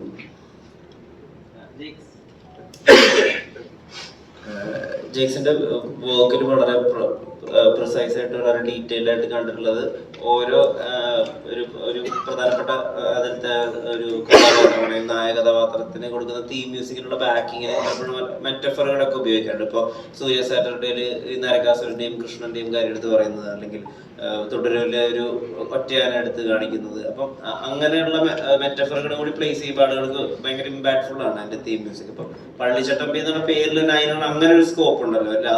രാജധൻ ലൈഫ് ക്യാരക്ടർ, ഒരുപാട് ഫൈറ്റ് ഒക്കെ ചെയ്യുന്ന ആളുകൾക്ക് ഒരു വീരാരാധന ഉണ്ടാവുന്ന ഒരു മനുഷ്യൻ, അങ്ങനെ ഒരു ഇമേജ് കൂടി ഉണ്ടല്ലോ. അപ്പൊ പള്ളിച്ചട്ടമ്പിയിൽ എന്താ ഒരു തീമായിട്ട് ഒരു മെറ്റഫറായിട്ട് ഉപയോഗിച്ചിട്ടുള്ള ഇൻ ടേംസ് ഓഫ് മ്യൂസിക്? മെറ്റഫറായിട്ട് യൂസ് ചെയ്തിട്ടില്ല. ബട്ട് ഞാൻ എപ്പോഴും നോക്കുന്നത് ആ സ്ക്രിപ്റ്റിലെ ഇമോഷണൽ കോർ ഒന്ന് പഠിക്കാനാണ്. അപ്പൊ ഇതിൽ നിങ്ങൾ സിനിമ കാണുമ്പോൾ പറയാൻ പാടില്ല, ചട്ടമ്പിയുടെ ക്യാരക്ടർ അണ്ടർഗോ ചെയ്തിരിക്കുന്ന പുള്ളി ഈ പ്രസന്റിലോട്ട്, അതായത് 50s വന്നിരിക്കുന്ന സമയത്ത് ബാക്ക് സ്റ്റോറിയിൽ ഉണ്ടായിരിക്കുന്ന ഒരുപാട് ട്രോമയുണ്ട്. അത് അപ്പൊ ഞാൻ എപ്പോഴും ഇപ്പം ലോക്കലാണെങ്കിലും ഞങ്ങൾ ഫസ്റ്റ് ടീസറിൽ വിട്ടത് ആ ഒരു മെയിൻ ആ മദറുമായിട്ടുള്ള ഒരു കണക്ഷനാണ്. അതുപോലെ തന്നെ ഇവിടെ ഒരു സിസ്റ്ററുമായിട്ടുള്ള ഒരു കണക്ഷൻ ഉണ്ട്. ഞാൻ കഥ പറയുമ്പോൾ നിങ്ങൾക്ക് അറിയാം. അപ്പൊ I always look for the emotional content. എവിടെയാണ് പടത്തിന്റെ ഇമോഷണൽ കോർ ഇരിക്കുന്നത് എന്നുള്ള ഒരു കാര്യം നോക്കും. പിന്നെ അതിനെ ഞാൻ കുറെ നാള് ട്രൈ ഔട്ട്, എങ്ങനെ പോവാം, വോയിസ് വെച്ച് പോകണോ, ഓർക്കസ്ട്രലായിട്ട് പോകണോ. ഇതിപ്പോ ഒരു കാലഘട്ടമുണ്ട്, എന്നാൽ ഒരുപാട് ഡേറ്റഡ് ആവാനും പാടില്ല, കുറച്ച് ന്യൂ ഏജ് ആയിട്ട് സൗണ്ട് ചെയ്യണം, എന്നാലും തിയേറ്ററിക്കൽ എക്സ്പീരിയൻസ് കൊടുക്കാൻ പറ്റുള്ളൂ. സോ ഒരു മിഡിൽ ഗ്രൗണ്ട് ഹൈബ്രിഡ് എന്ന് പറയുമ്പോൾ we chose some orchestral, some electronic elements, പിന്നെ വോയിസ് യൂസ് ചെയ്തു. എങ്ങനെ ചട്ടമ്പിനെ നമുക്ക് വിവരിക്കാന്നുള്ളത് ഒരു ലിറിക്കൽ, ഒരിത്തിരി ക്രിസ്ത്യൻ കോണ്ടെക്സ്റ്റുകൾ അതിൽ കൊണ്ടുവന്ന്. കാരണം ആ ഒരു ടെറൈൻ അങ്ങനെ ആയതുകൊണ്ട് തന്നെ പിന്നെ അതിനുപരി ആ കോർ ഇമോഷനെ ബോറോ ചെയ്തിട്ടാണ് ആ തീമിലോട്ട് വന്നത് തന്നെ. ഞാനത് കമ്പോസ് ചെയ്യുമ്പോൾ ഇരിക്കുന്ന ചട്ടമ്പി അനുഭവിച്ച ആ പെയിൻ മനസ്സിൽ ഉൾക്കൊണ്ട് അതിനെ എങ്ങനെ എലിവേറ്റ് ചെയ്യാന്നുള്ള രീതിയിലാണ്. So I believe film scoring is all about going with the writer. റൈറ്ററുടെ കയ്യിലാണ് ഫസ്റ്റ് എന്താ പറയാ സ്കോറിന്റെ ഒരു ഗ്രാഫ് ഇരിക്കുന്നത്. പിന്നെ എഡിറ്റർ തരുമ്പോൾ അത് കുറച്ചുകൂടെ ക്ലിയർ ആവും. പിന്നെ പെർഫോമൻസ് കാണുമ്പോൾ അപ്പൊ ടോബി ഒരുപാട് ആ എഫോർട്ട് എടുക്കുമ്പോൾ നമുക്ക് ഫീൽ ചെയ്യും, ഓക്കെ ഐ തിങ്ക് ഇത് ഇത്ര ഇട്ടാ പോലെ കുറച്ചുകൂടെ എലിവേറ്റ് ചെയ്യണം. എസ്പെഷ്യലി ക്ലൈമാക്സിലൊക്കെ വരുമ്പോൾ എത്രത്തോളം ഹീറോ എലിവേഷൻ കിട്ടുന്നോ അത്രത്തോളം ഓഡിയൻസിന് അത് എൻഗേജ് ചെയ്യണം. കാരണം at the end of the day, ഇപ്പൊ നേരത്തെ ഒരാൾ ചോദിച്ച പോലെ പള്ളിച്ചട്ടമ്പി ഈസ് അബൌട്ട് ചട്ടമ്പിയുടെ കഥ തന്നെയാണ്. അപ്പൊ ചട്ടമ്പിനെ നമ്മൾ എത്രത്തോളം അൺബാഷിംഗ്ലി എലിവേറ്റ് ചെയ്യാൻ പറ്റുന്നോ തിയേറ്ററിൽ ഓഡിയൻസ് അത് അക്സെപ്റ്റ് ചെയ്ത് ഞാൻ കരുതും. അപ്പം അതിനുള്ള പണി എടുത്തിട്ടുണ്ടെന്ന് തോന്നുന്നു. You watch it tomorrow. പക്ഷെ ഞാൻ പറഞ്ഞതെന്ന് വെച്ചാൽ ഞാൻ എപ്പോഴും ആ സ്കോറിന്റെ ആ തീം അപ്രോച്ച് ചെയ്ത ഇപ്പം തുടരുമ്പില് തരുൺ എനിക്ക് കുറെ ഡിസ്ക്രിപ്ഷൻ തന്നു, ഇങ്ങനെ ആനയുടെ പാമ്പിന്റെ. ഇവിടെ ഐ ട്രൈ ടു എക്സ്ട്രാക്ട് എന്താണ് ചട്ടമ്പിയുടെ കോർ ഇമോഷൻ, അതിനെ എങ്ങനെ മാസിയാക്കാം, അതിനെ എങ്ങനെ സങ്കടമുള്ളതാക്കാം, അതിനെ ആ ചട്ടമ്പിയുടെ ഇമോഷനിലൂടെ നമ്മൾ എങ്ങനെ പോകാന്നുള്ളത് മാത്രമേ നോക്കൂ. ഇറ്റ് സ്ട്രിക്ട്ലി ഫ്രം ചട്ടമ്പിയുടെ പെർസ്പെക്ടീവ്. ഇതിന് അനുബന്ധമായിട്ട് ഒരു കാര്യം പറയണം. നിങ്ങളുടെ ചോദ്യത്തിനും ജെയ്ക്സിന്റെ മറുപടിക്കും അനുബന്ധമായിട്ട് ഞാൻ ഈ സിനിമ ഫൈനൽ വർഷം കാണുമ്പോൾ എന്നെ അത്ഭുതപ്പെടുത്തിയ ഒരു കാര്യമുണ്ട്. ഞാനത് ജെയ്ക്സിനെ അടുത്ത് കിട്ടുമ്പോൾ പറയാൻ വേണ്ടിയിരുന്നൊരു കാര്യമാണ്. ഇതിന്റെ ഒരു ക്ലൈമാക്സ് പോർഷനിലേക്കൊക്കെ വരുമ്പോഴത്തേക്കുള്ള ഒരു നമ്മുടെ ഇതിന്റെ ഒരു മ്യൂസിക്കിന്റെ ഒരു സ്വഭാവം, അതായത് ഈ സ്ക്രിപ്റ്റ് ഞാൻ ആദ്യ വേർഷൻ എഴുതുമ്പോൾ മുതൽ തന്നെ ഞാൻ ലെഫ്റ്റ് സൈഡിൽ ചെറുതായിട്ട് കുറിച്ചിടുന്ന ഒരു മ്യൂസിക്കൽ നോട്ട്, അത് ഒരു പക്ഷെങ്കിൽ ചിലപ്പോൾ ഞാൻ ഡയറക്ടർ കൊടുക്കുമ്പോൾ അത് ഒഴിവാക്കും. കാരണം അത് അദ്ദേഹത്തിന്റെ ചോയ്സാണ്, അദ്ദേഹം തിരഞ്ഞെടുക്കേണ്ടതാണ് എന്നുള്ളത്. അപ്പം ഞാൻ ചില പോർഷൻസിൽ ഞാൻ കോൾഡ് വാർ മ്യൂസിക് റെഫറൻസ് ഇട്ടിരുന്നു. ഇത് ഇപ്പോൾ ജെയ്ക്സാണ് റെഫർ ചെയ്തിട്ടുണ്ടെന്ന് എനിക്ക് തോന്നുന്നില്ല. പക്ഷേ ഇനി കോൾഡ് വാർ മ്യൂസിക് നമ്മൾ എടുത്തൊന്ന് കണ്ട് ഒന്ന് കേട്ട് കഴിയുമ്പോൾ അത്ഭുതമായി പോകും എന്നെ സംബന്ധിച്ച്. എനിക്കത് ഭയങ്കര എന്താ പറയുന്ന ഒരു ഭയങ്കര സർപ്രൈസിംഗ് ആയിട്ട് ഫീൽ ചെയ്തു. അതായത് ഇതിന്റെ കാലഘട്ടം, അതിന്റെ പൊളിറ്റിക്സും ആ സമയത്തെ സംഗീതവുമാണ് ഈ കോൾഡ് വാർ മ്യൂസിക് എന്ന് പറയുന്നത്. പക്ഷെ ഇത് റെഫർ ചെയ്തിട്ടില്ല എന്ന് ജെയ്ക്സ് തന്നെ പറയുന്നു. ചെയ്യാതെ തന്നെ ഇത് അദ്ദേഹത്തിന്റെ മ്യൂസിക്കിൽ വന്നു എന്ന് പറയുമ്പോൾ ഒരു സ്ക്രിപ്റ്റ് എത്രത്തോളമാണ് ജെയ്ക്സിനെ മുമ്പോട്ട് നയിക്കുന്നത് എന്നുള്ളതിന്റെ ഏറ്റവും വലിയ ഉദാഹരണം. എന്നെ സംബന്ധിച്ച് അത് ഭയങ്കര സർപ്രൈസിംഗ് ആണ്. ഞാനത് ജെയ്ക്സിനെ ഞാൻ പേഴ്സണലി ഒന്നും അടുത്ത് കണ്ടില്ല, അതുകൊണ്ടാണ് പറയുന്നത്. ഫോണിൽ കൂടെ പറയേണ്ട കാര്യം അല്ലാത്തതുകൊണ്ടാണ് പറയാതിരുന്നത്. അങ്ങനെ ഒരു അത്ഭുതങ്ങൾ കാണിക്കുന്ന ഒരു മ്യൂസിക് ഡയറക്ടറാണ് ഞങ്ങളുടെ കൂടെ ഉള്ളതെന്നുള്ളത് ഞങ്ങൾക്ക് വലിയ സന്തോഷമുള്ള കാര്യമാണ്. പ്രൊഡ്യൂസറിനോട് വെച്ചു,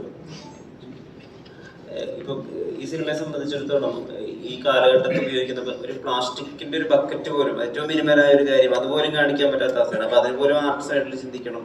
ഇപ്പൊ ഒരു ദിവസം നോർമലി ഒരു സ്റ്റാറുള്ള പടത്തിൽ ഒരു 5 to 6 ലക്ഷം രൂപ ചെലവ് വരുന്ന സമയത്ത് ഇതിനകത്ത് റെയിൻ യൂണിറ്റ് വേറെ, അല്ലെങ്കിൽ അല്ലാത്ത പുറമേ ഉള്ള മഴ, അപ്പൊ ഈ കോസ്റ്റ് ഷൂട്ടപ്പ് ചെയ്ത് പോവാണല്ലോ. ഇതിനെ നമുക്ക് പക്ഷെ ഒരു വിഷൻ ഉണ്ട്, തിയേറ്ററിൽ കാണുന്നു, ആളുകൾ അനുമോദിക്കുന്നു, പിന്നെ റവന്യൂ വരുന്നു. അതിനൊരു മാനസികമായിട്ട് കൂടി നമ്മൾ ഒരുക്കണമല്ലോ. അതിനെങ്ങനെ സാധിച്ചു? അത് സിനിമ പ്രൊഡക്ഷൻ എന്നല്ല, നമ്മൾ എന്ത് ബിസിനസ് ചെയ്യുമ്പോഴും കൂടെ വർക്ക് ചെയ്യുന്നവരെ വിശ്വസിക്കുക എന്നുള്ളതാണ്. അവർക്ക് വേണ്ട എല്ലാ സാഹചര്യങ്ങളും ഒരുക്കുക എന്നുള്ളത് മാത്രമാണ് എൻ്റെ ദൗത്യം. അതിലൊരു കോംപ്രമൈസും ഞാൻ ചെയ്തിട്ടില്ല എന്ന് ഞാൻ വിശ്വസിക്കുന്നു. ഒരുപക്ഷെ സിനിമ കാണുമ്പോഴും നിങ്ങൾക്ക് അത് തന്നെ ഫീൽ ചെയ്യും.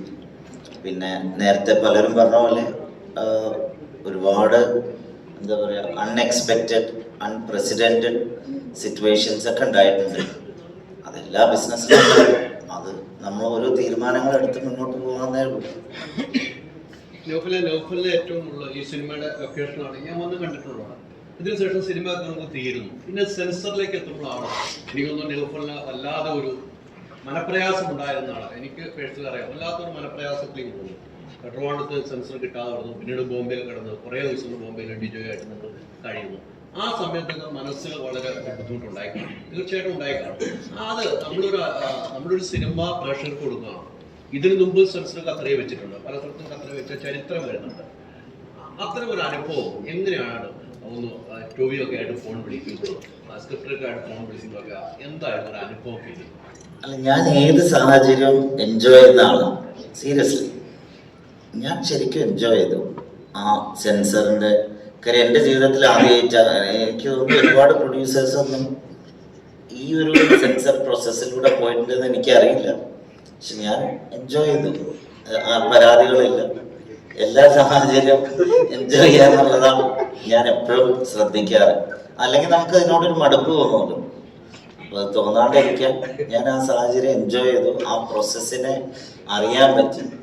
എനിക്കതൊരു ഭയങ്കര പുതിയ പ്രോസസ്സായിട്ട് തന്നെയാണ് എനിക്ക് ഫീൽ ചെയ്തത്. അത് തന്നെയാണ് അവരൊക്കെ ചിരിക്കുന്നത്. പക്ഷേ കുഴപ്പമില്ല, we have to live with it. ഞാൻ നേരത്തെ പറഞ്ഞ പോലെ തന്നെയാണ്, ഏത് സാഹചര്യവും നമ്മൾ നേരിടുക, അത് നേരിട്ടുമെന്ന് വിശ്വസിക്കുന്നു. നമ്മളൊരു പ്രൊഡക്റ്റ് കൊടുക്കുകയാണ്, തീർച്ചയായിട്ടും നമ്മൾ ഇഷ്ടത്തോടുകൂടി ഷൂട്ട് ചെയ്തിരിക്കുന്നു, വീഡിയോ ഷൂട്ട് ചെയ്തിരിക്കുന്നു, എഡിറ്റ് ചെയ്തിരിക്കുന്നു.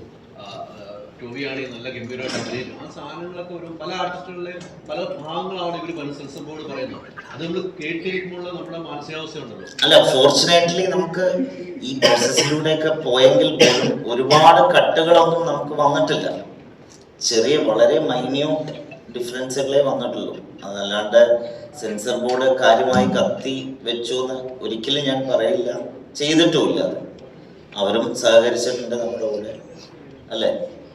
അല്ല, ബേസിക്കലി അങ്ങനെ നമുക്ക് ഓരോന്നും കേൾക്കുമ്പോൾ ഏറ്റവും കൂടുതൽ വിഷമം വരുന്നത് എനിക്കാണ് ഏറ്റവും കൂടുതൽ. കാരണം സിനിമയുടെ ക്രിയേറ്റീവ് സാധനത്തിലാണ് വരും.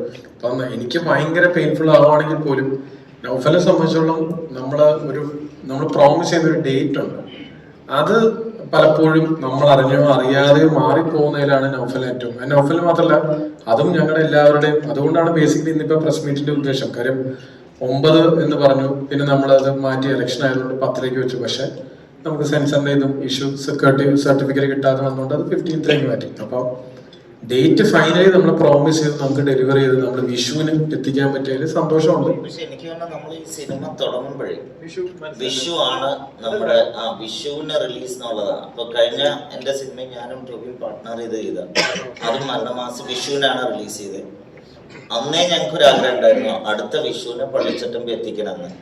അതെങ്ങനെയൊക്കെ കറങ്ങി തിരിഞ്ഞ് കറക്റ്റ് ആ വിഷുവിനെ തന്നെ എത്തി എന്നുള്ളതാണ്. അപ്പൊ അതിനെയും പോസിറ്റീവായിട്ട് മാത്രമേ ഞാൻ കാണുന്നുള്ളൂ. ഈ ഷൂട്ടിംഗ് സമയത്ത് ടോബി ഒരു ദിവസം പോലും മുടക്കം വേണ്ട. ടോബി പറയായിരുന്നു, ഒരു ദിവസം പോലും വേണ്ട, എത്ര രാത്രി ആയാലും ഓക്കെയാണ്, രാവിലെ വിളിക്കുമ്പോൾ തന്നെ വരും. ഒരു ദിവസം ടോബി പറഞ്ഞു വെച്ചു, അങ്ങനെയാണെങ്കിൽ ഒരു ദിവസം എനിക്കൊന്ന് പനി അടിച്ചപ്പം, കുറച്ചു മുമ്പ് പറഞ്ഞാണ്, പനി അടിച്ചപ്പം അങ്ങോട്ട് ആവശ്യപ്പെട്ടു എനിക്കൊന്ന് റെസ്റ്റ് കിട്ടിയാൽ കൊള്ളാമെന്ന്. ആ സിറ്റുവേഷൻ എങ്ങനെയാണ്? എല്ലാ ദിവസവും നമ്മൾ രാത്രിയാണ് ഷൂട്ട്, പൂർണ്ണ രാത്രിയായിരുന്നു ഷൂട്ട്, മഴയും നനഞ്ഞുകൊണ്ടുള്ള ഷൂട്ടായിരുന്നു, പനി പിടിക്കുന്ന ഒരു സാഹചര്യമൊക്കെ ഉണ്ടായി. അത് എങ്ങനെയായിരുന്നു? അത് എനിക്കെന്താ വെച്ചാല് നമ്മൾ ഷൂട്ട് ചെയ്തുകൊണ്ടിരിക്കുമ്പോൾ സത്യം പറഞ്ഞാൽ അതിൻ്റെ ഇടയിൽ ബ്രേക്കുകൾ എടുക്കുക എന്ന് പറഞ്ഞാൽ ഒന്നും നമുക്ക് അങ്ങനെ ബ്രേക്കുകൾ എടുക്കാനായിട്ട് അത് ഭയങ്കര കൺവീനിയൻസ് ആണ്. അങ്ങനെ ബ്രേക്ക് എടുത്ത് വിശ്രമിച്ച് ബാക്കി ഷൂട്ട് ചെയ്യാൻ. പക്ഷെ അത്രയും കൺവീനിയൻ്റ് ആയിട്ട് ഷൂട്ട് ചെയ്യാൻ മാത്രം അങ്ങനത്തെ ബഡ്ജറ്റ് അല്ല നമ്മളുടെ മലയാള സിനിമയുടെ ഒരു സ്ട്രോങ് പോയിന്റ്. നമ്മളെപ്പോഴും കുറച്ച് ഒരു എക്സ്ട്രാ എഫേർട്ട് എടുത്തിട്ട് തന്നെയാണ് ഇപ്പോഴും മലയാള സിനിമ എല്ലാ സിനിമകളും അങ്ങനെയാണ് ചെയ്യുന്നത്. മറ്റ് ഇൻഡസ്ട്രികളിലുള്ള പോലെ മാസത്തിൽ 20 ദിവസം ഷൂട്ട് പിന്നെ 10 ദിവസം റെസ്റ്റ് പോലെ ചെയ്യാനായിട്ടുള്ള ഒരു സാഹചര്യം നമുക്കില്ല. നമ്മളുടെ മലയാളി ഡയസ്പോറയാണ് കൂടുതലായിട്ടും മലയാള സിനിമകൾ കാണുന്നത്. അപ്പൊ നമുക്ക് വരാവുന്ന ഒരു വരവിനനുസരിച്ച് നമുക്ക് ഇത് ചെലവ് ചെയ്യുന്നതിനെ പറ്റി ചിന്തിക്കാൻ പറ്റുള്ളൂ. അപ്പൊ നമ്മളൊരു എത്ര മുടക്കിയാലും അതിന്റെ ഇരട്ടി സിനിമയിൽ കാണണം എന്നുള്ളതാണ് നമ്മളൊക്കെ ആഗ്രഹിക്കുക. അപ്പൊ അത് കാരണം കൊണ്ടും പിന്നെ ആ ഒരു സിനിമയുടെ ഷൂട്ട് തുടങ്ങി മഴ കാരണം കൊണ്ടൊക്കെ ആയിട്ട് ചില ദിവസങ്ങളിൽ ചിലപ്പോൾ ഒരു ഉച്ചയ്ക്ക് 2 മണിക്കൊക്കെ നമുക്ക് രാവിലെ തുടങ്ങി ഉച്ചയ്ക്ക് 2 മണിക്കൊക്കെ പാക്കപ്പ് ചെയ്യേണ്ട അവസ്ഥ വന്നിട്ടുണ്ട്. അപ്പൊ അങ്ങനെയൊക്കെ വരുമ്പോൾ മുന്നോട്ടുള്ള സിനിമകൾക്ക് നമ്മൾ ഏകദേശം ഒരു ടെൻറ്റേറ്റീവ് ഡേറ്റ് നമ്മൾ കൊടുത്തിട്ടുണ്ടാവും. അപ്പോൾ ആ ഡേറ്റുകളിൽ നിന്ന് മാറും. അപ്പോൾ ഒരു സിനിമയല്ല മാറാം, തുടർന്ന് അങ്ങോട്ടുള്ള എല്ലാ സിനിമകളുടെയും ഡേറ്റുകൾ നമ്മൾ പറഞ്ഞു വെച്ചിരിക്കുന്നതെന്ന് മാറും. അപ്പോൾ ഇതൊക്കെ ഉള്ള കാരണം കൊണ്ട് ഞാൻ അതിനേക്കാൾ നമുക്ക് എല്ലാ ദിവസവും വർക്ക് ചെയ്യാം. ഒരു ഒരു ഒരു സ്കെഡ്യൂളിൽ അങ്ങോട്ട് സിനിമ തീർന്നു കഴിഞ്ഞാൽ എല്ലാവർക്കും നല്ലതാണ്, പ്രൊഡ്യൂസർക്കും ലാഭമാണ്, നമുക്ക് എല്ലാവർക്കും ഒരു സമാധാനം. അങ്ങനെയാണ്. അന്നെന്ന് വെച്ചാൽ ആ മഴയത്ത് ഒക്കെ ഷൂട്ട് ഉണ്ടായിരുന്നപ്പോൾ നമ്മൾ എത്ര ദിവസം മഴയത്ത് ഷൂട്ട് ചെയ്ത, അല്ല മഴയത്ത് നമ്മൾ ആ ഫൈറ്റ് സീക്വൻസ് മഴയത്തുള്ളത് അവർ 6 ദിവസം മഴയത്ത് ഷൂട്ട് ചെയ്ത് കഴിഞ്ഞിട്ട് അപ്പൊ എല്ലാവരും മഴ നനഞ്ഞൊക്കെയാണ് നിൽക്കുന്നത്. ആ സിനിമയിൽ പ്രവർത്തിക്കുന്ന എല്ലാവരും, അതിനകത്ത് ഞാനും ഇതിലുള്ള ഈ സിനിമയിൽ അഭിനയിക്കുന്ന എല്ലാവരും. പ്രശാന്തന്റെ കുടയുണ്ടായിരുന്നു, ഇല്ല തലയിലൊരു തോർത്തുകൊണ്ടുണ്ടായിരുന്നു. അങ്ങനെ അങ്ങനെ ഭാഗ്യം ചെയ്തവർക്ക് കുടയുണ്ടാവും, ബാക്കിയുള്ളവർക്ക് ഈ മഴയത്തൊക്കെ നിന്നിട്ടാണ് ചെയ്തുകൊണ്ടിരിക്കുന്നത്. അപ്പൊ ഡിജോൻ പറഞ്ഞു എല്ലാവരും കുറച്ച് ടയർഡാണ്. ഡിജോ അങ്ങനെ ഒരു ലക്ഷറി നമുക്ക് എടുക്കാൻ പറ്റില്ല. അതായത് അവിടെ ഏറ്റവും കൂടുതൽ തലവത്തി പറഞ്ഞ ഞാൻ ഷൂട്ടിന് വരാമെന്ന് പറഞ്ഞ പിന്നെ വേറെ ആർക്കും വരാതിരിക്കാൻ പറ്റില്ലല്ലോ. പിന്നെ ഒരാഴ്ച ബ്രേക്ക് എടുക്കുമ്പോൾ ഈ ഇവരൊക്കെ പോകുന്നതിന്റെയും വരുന്നതിന്റെയും ഇവിടെ സ്റ്റേ ബാക്ക് ചെയ്യുന്നവരുടെ താമസത്തിന്റെയും തുടങ്ങിയിട്ടുള്ള എല്ലാ ചെലവുകളും പ്രൊഡ്യൂസറുടെ പോക്കറ്റിൽ നിന്നാണല്ലോ പോകുന്നത്. അപ്പൊ ആ ഒരു അതുകൊണ്ടാണ് ഞാനന്ന് വേണ്ട നമുക്ക് നാളെ തൊട്ട് തന്നെ കണ്ടിന്യൂസ് ഷൂട്ട് ചെയ്യാം, അപ്പോൾ എല്ലാം കൊണ്ടും അതായിരിക്കും നല്ലത് എന്നൊക്കെ പറഞ്ഞിട്ട് പിറ്റേ ദിവസം രാവിലെ ആയപ്പോഴത്തേക്കും ഞാൻ തവിട് കൂടി. പണ്ടത്തെ ഒരു ചുമയും പനിയൊക്കെ വരുന്നതിനേക്കാൾ ഈ കൊറോണ ഒക്കെ കഴിഞ്ഞതിന് ശേഷം വരുന്ന പനിയും ചുമയും, ഞാനങ്ങനെ നല്ല ജലദോഷവും പനിയൊക്കെ ഉള്ള സമയത്ത് ഞാൻ ലേറ്റ് നൈറ്റ് ഒക്കെ ഷൂട്ട് ചെയ്തിട്ടുള്ള ആളാണ്. എനിക്കത് അന്നൊന്നും അതൊരു കുഴപ്പം തോന്നിയിട്ടില്ല. ഇതെന്ന് വെച്ചാൽ ചിലപ്പോൾ ഫൈറ്റ് ചെയ്തതിൻ്റെ ആയിരിക്കാം, അത്രയും നേരം തലനീരിറങ്ങിയതിൻ്റെ ആയിരിക്കാം, എൻ്റെ കഴുത്തുളുക്കി, ബാക്ക്, നടുവേദന, ഭയങ്കരമായിട്ടുള്ള ചുമ, ആന്റിബയോട്ടിക് കഴിക്കേണ്ടി വന്ന ഒരു കോഴ്സ്, അങ്ങനെയൊന്നും സാധാരണ ഉണ്ടാവാറില്ല. ആ കോൺഫിഡൻസിൽ പറഞ്ഞതാണ്. പക്ഷെ രാവിലെ എഴുന്നേറ്റിട്ട് ഇന്നലെ എന്താ പറ്റിയത്, എന്നെ ലോറി ഇടിച്ചോ, എന്താ എനിക്ക് ഇരിക്കാൻ പറ്റാത്തത് എന്ന് ചിന്തിക്കുന്ന അത്രയും ടയർഡായിരുന്നു ഞാൻ.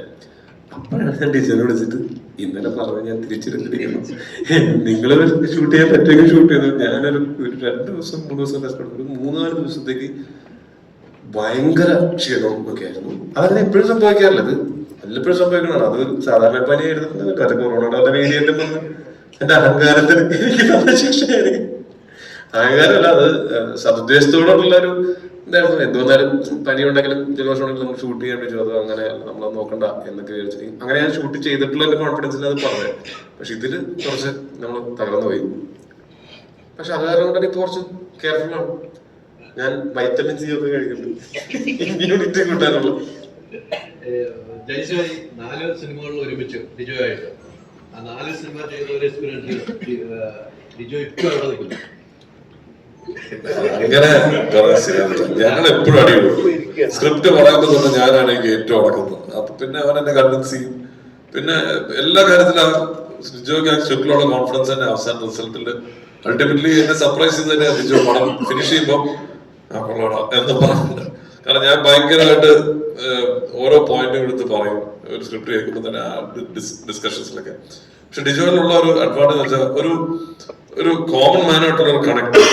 സിനിമ എത്രത്തോളം സിമ്പിൾ ആയിരിക്കണം, how to connect and easily ആ സ്റ്റോറി കമ്മ്യൂണിക്കേറ്റ് ചെയ്യുന്നുള്ളതിന്റെ ഒരു വളരെ വ്യക്തമായ ക്ലാരിറ്റി ആണ്.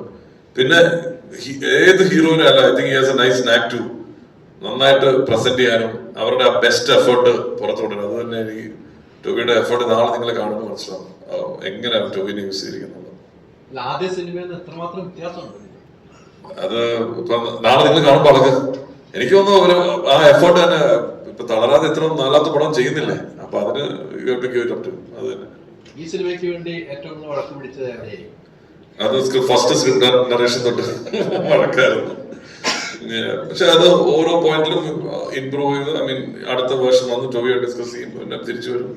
ആൻഡ് ദെൻ ഐ തിങ്ക് ശ്രീജിത്തുമായിട്ട് ഞങ്ങൾ പറയായിരുന്നു. ഇൻഫാക്ട് എഡിറ്റ് ലോക്ക് ചെയ്ത് പടം ഷൂട്ട് ചെയ്ത് കഴിഞ്ഞിട്ടും ഓരോ ചില ഡയറക്ടേഴ്സ് അത് ഒരു പടം കഴിഞ്ഞു അത് കഴിഞ്ഞു അത് അവരുടെ ഓൺ പ്രോപ്പർട്ടിയാണ്, പിന്നെ ഡിസ്കഷൻസ് ഒന്നും കാണില്ല. ഇതങ്ങനെയല്ല, പടം ഇട്ട് കാണിച്ചു പടത്തിൽ വേറെ എന്തെങ്കിലും എനിക്ക് 1-2 പ്രിവ്യൂസ് ഒക്കെ ഇട്ടു. അത് കഴിഞ്ഞിട്ടും ആ കറക്ഷൻസും ആ ഒരു എന്തൊക്കെ ചെയ്യാൻ പറ്റും മാക്സിമം എഫേർട്ട് ലാസ്റ്റ് ചെയ്തിട്ടുണ്ട്. ഇത് വലിയൊരു സിനിമ തന്നെയാണ്. ഏറ്റവും കൂടുതൽ സിനിമയ്ക്ക് വേണ്ടി സമയം ചെലവഴിച്ച സിനിമകൾ ഇതായിരുന്നു. ഇതിന് വേറെ സിനിമകളുണ്ടാകും. ഇതിനു വേണ്ടിയുള്ള സമയം എത്രമാത്രം ഒരു ദിവസം മാറ്റിവെക്കായിരുന്നു? അല്ല, ഞാൻ 3 months ആയിട്ട് ഡിജോയോട് ഈ വേറെ ഒരു പടം ചെയ്തിട്ടില്ല. എനിക്ക് ഇനിയാണ് പണി വന്നത്.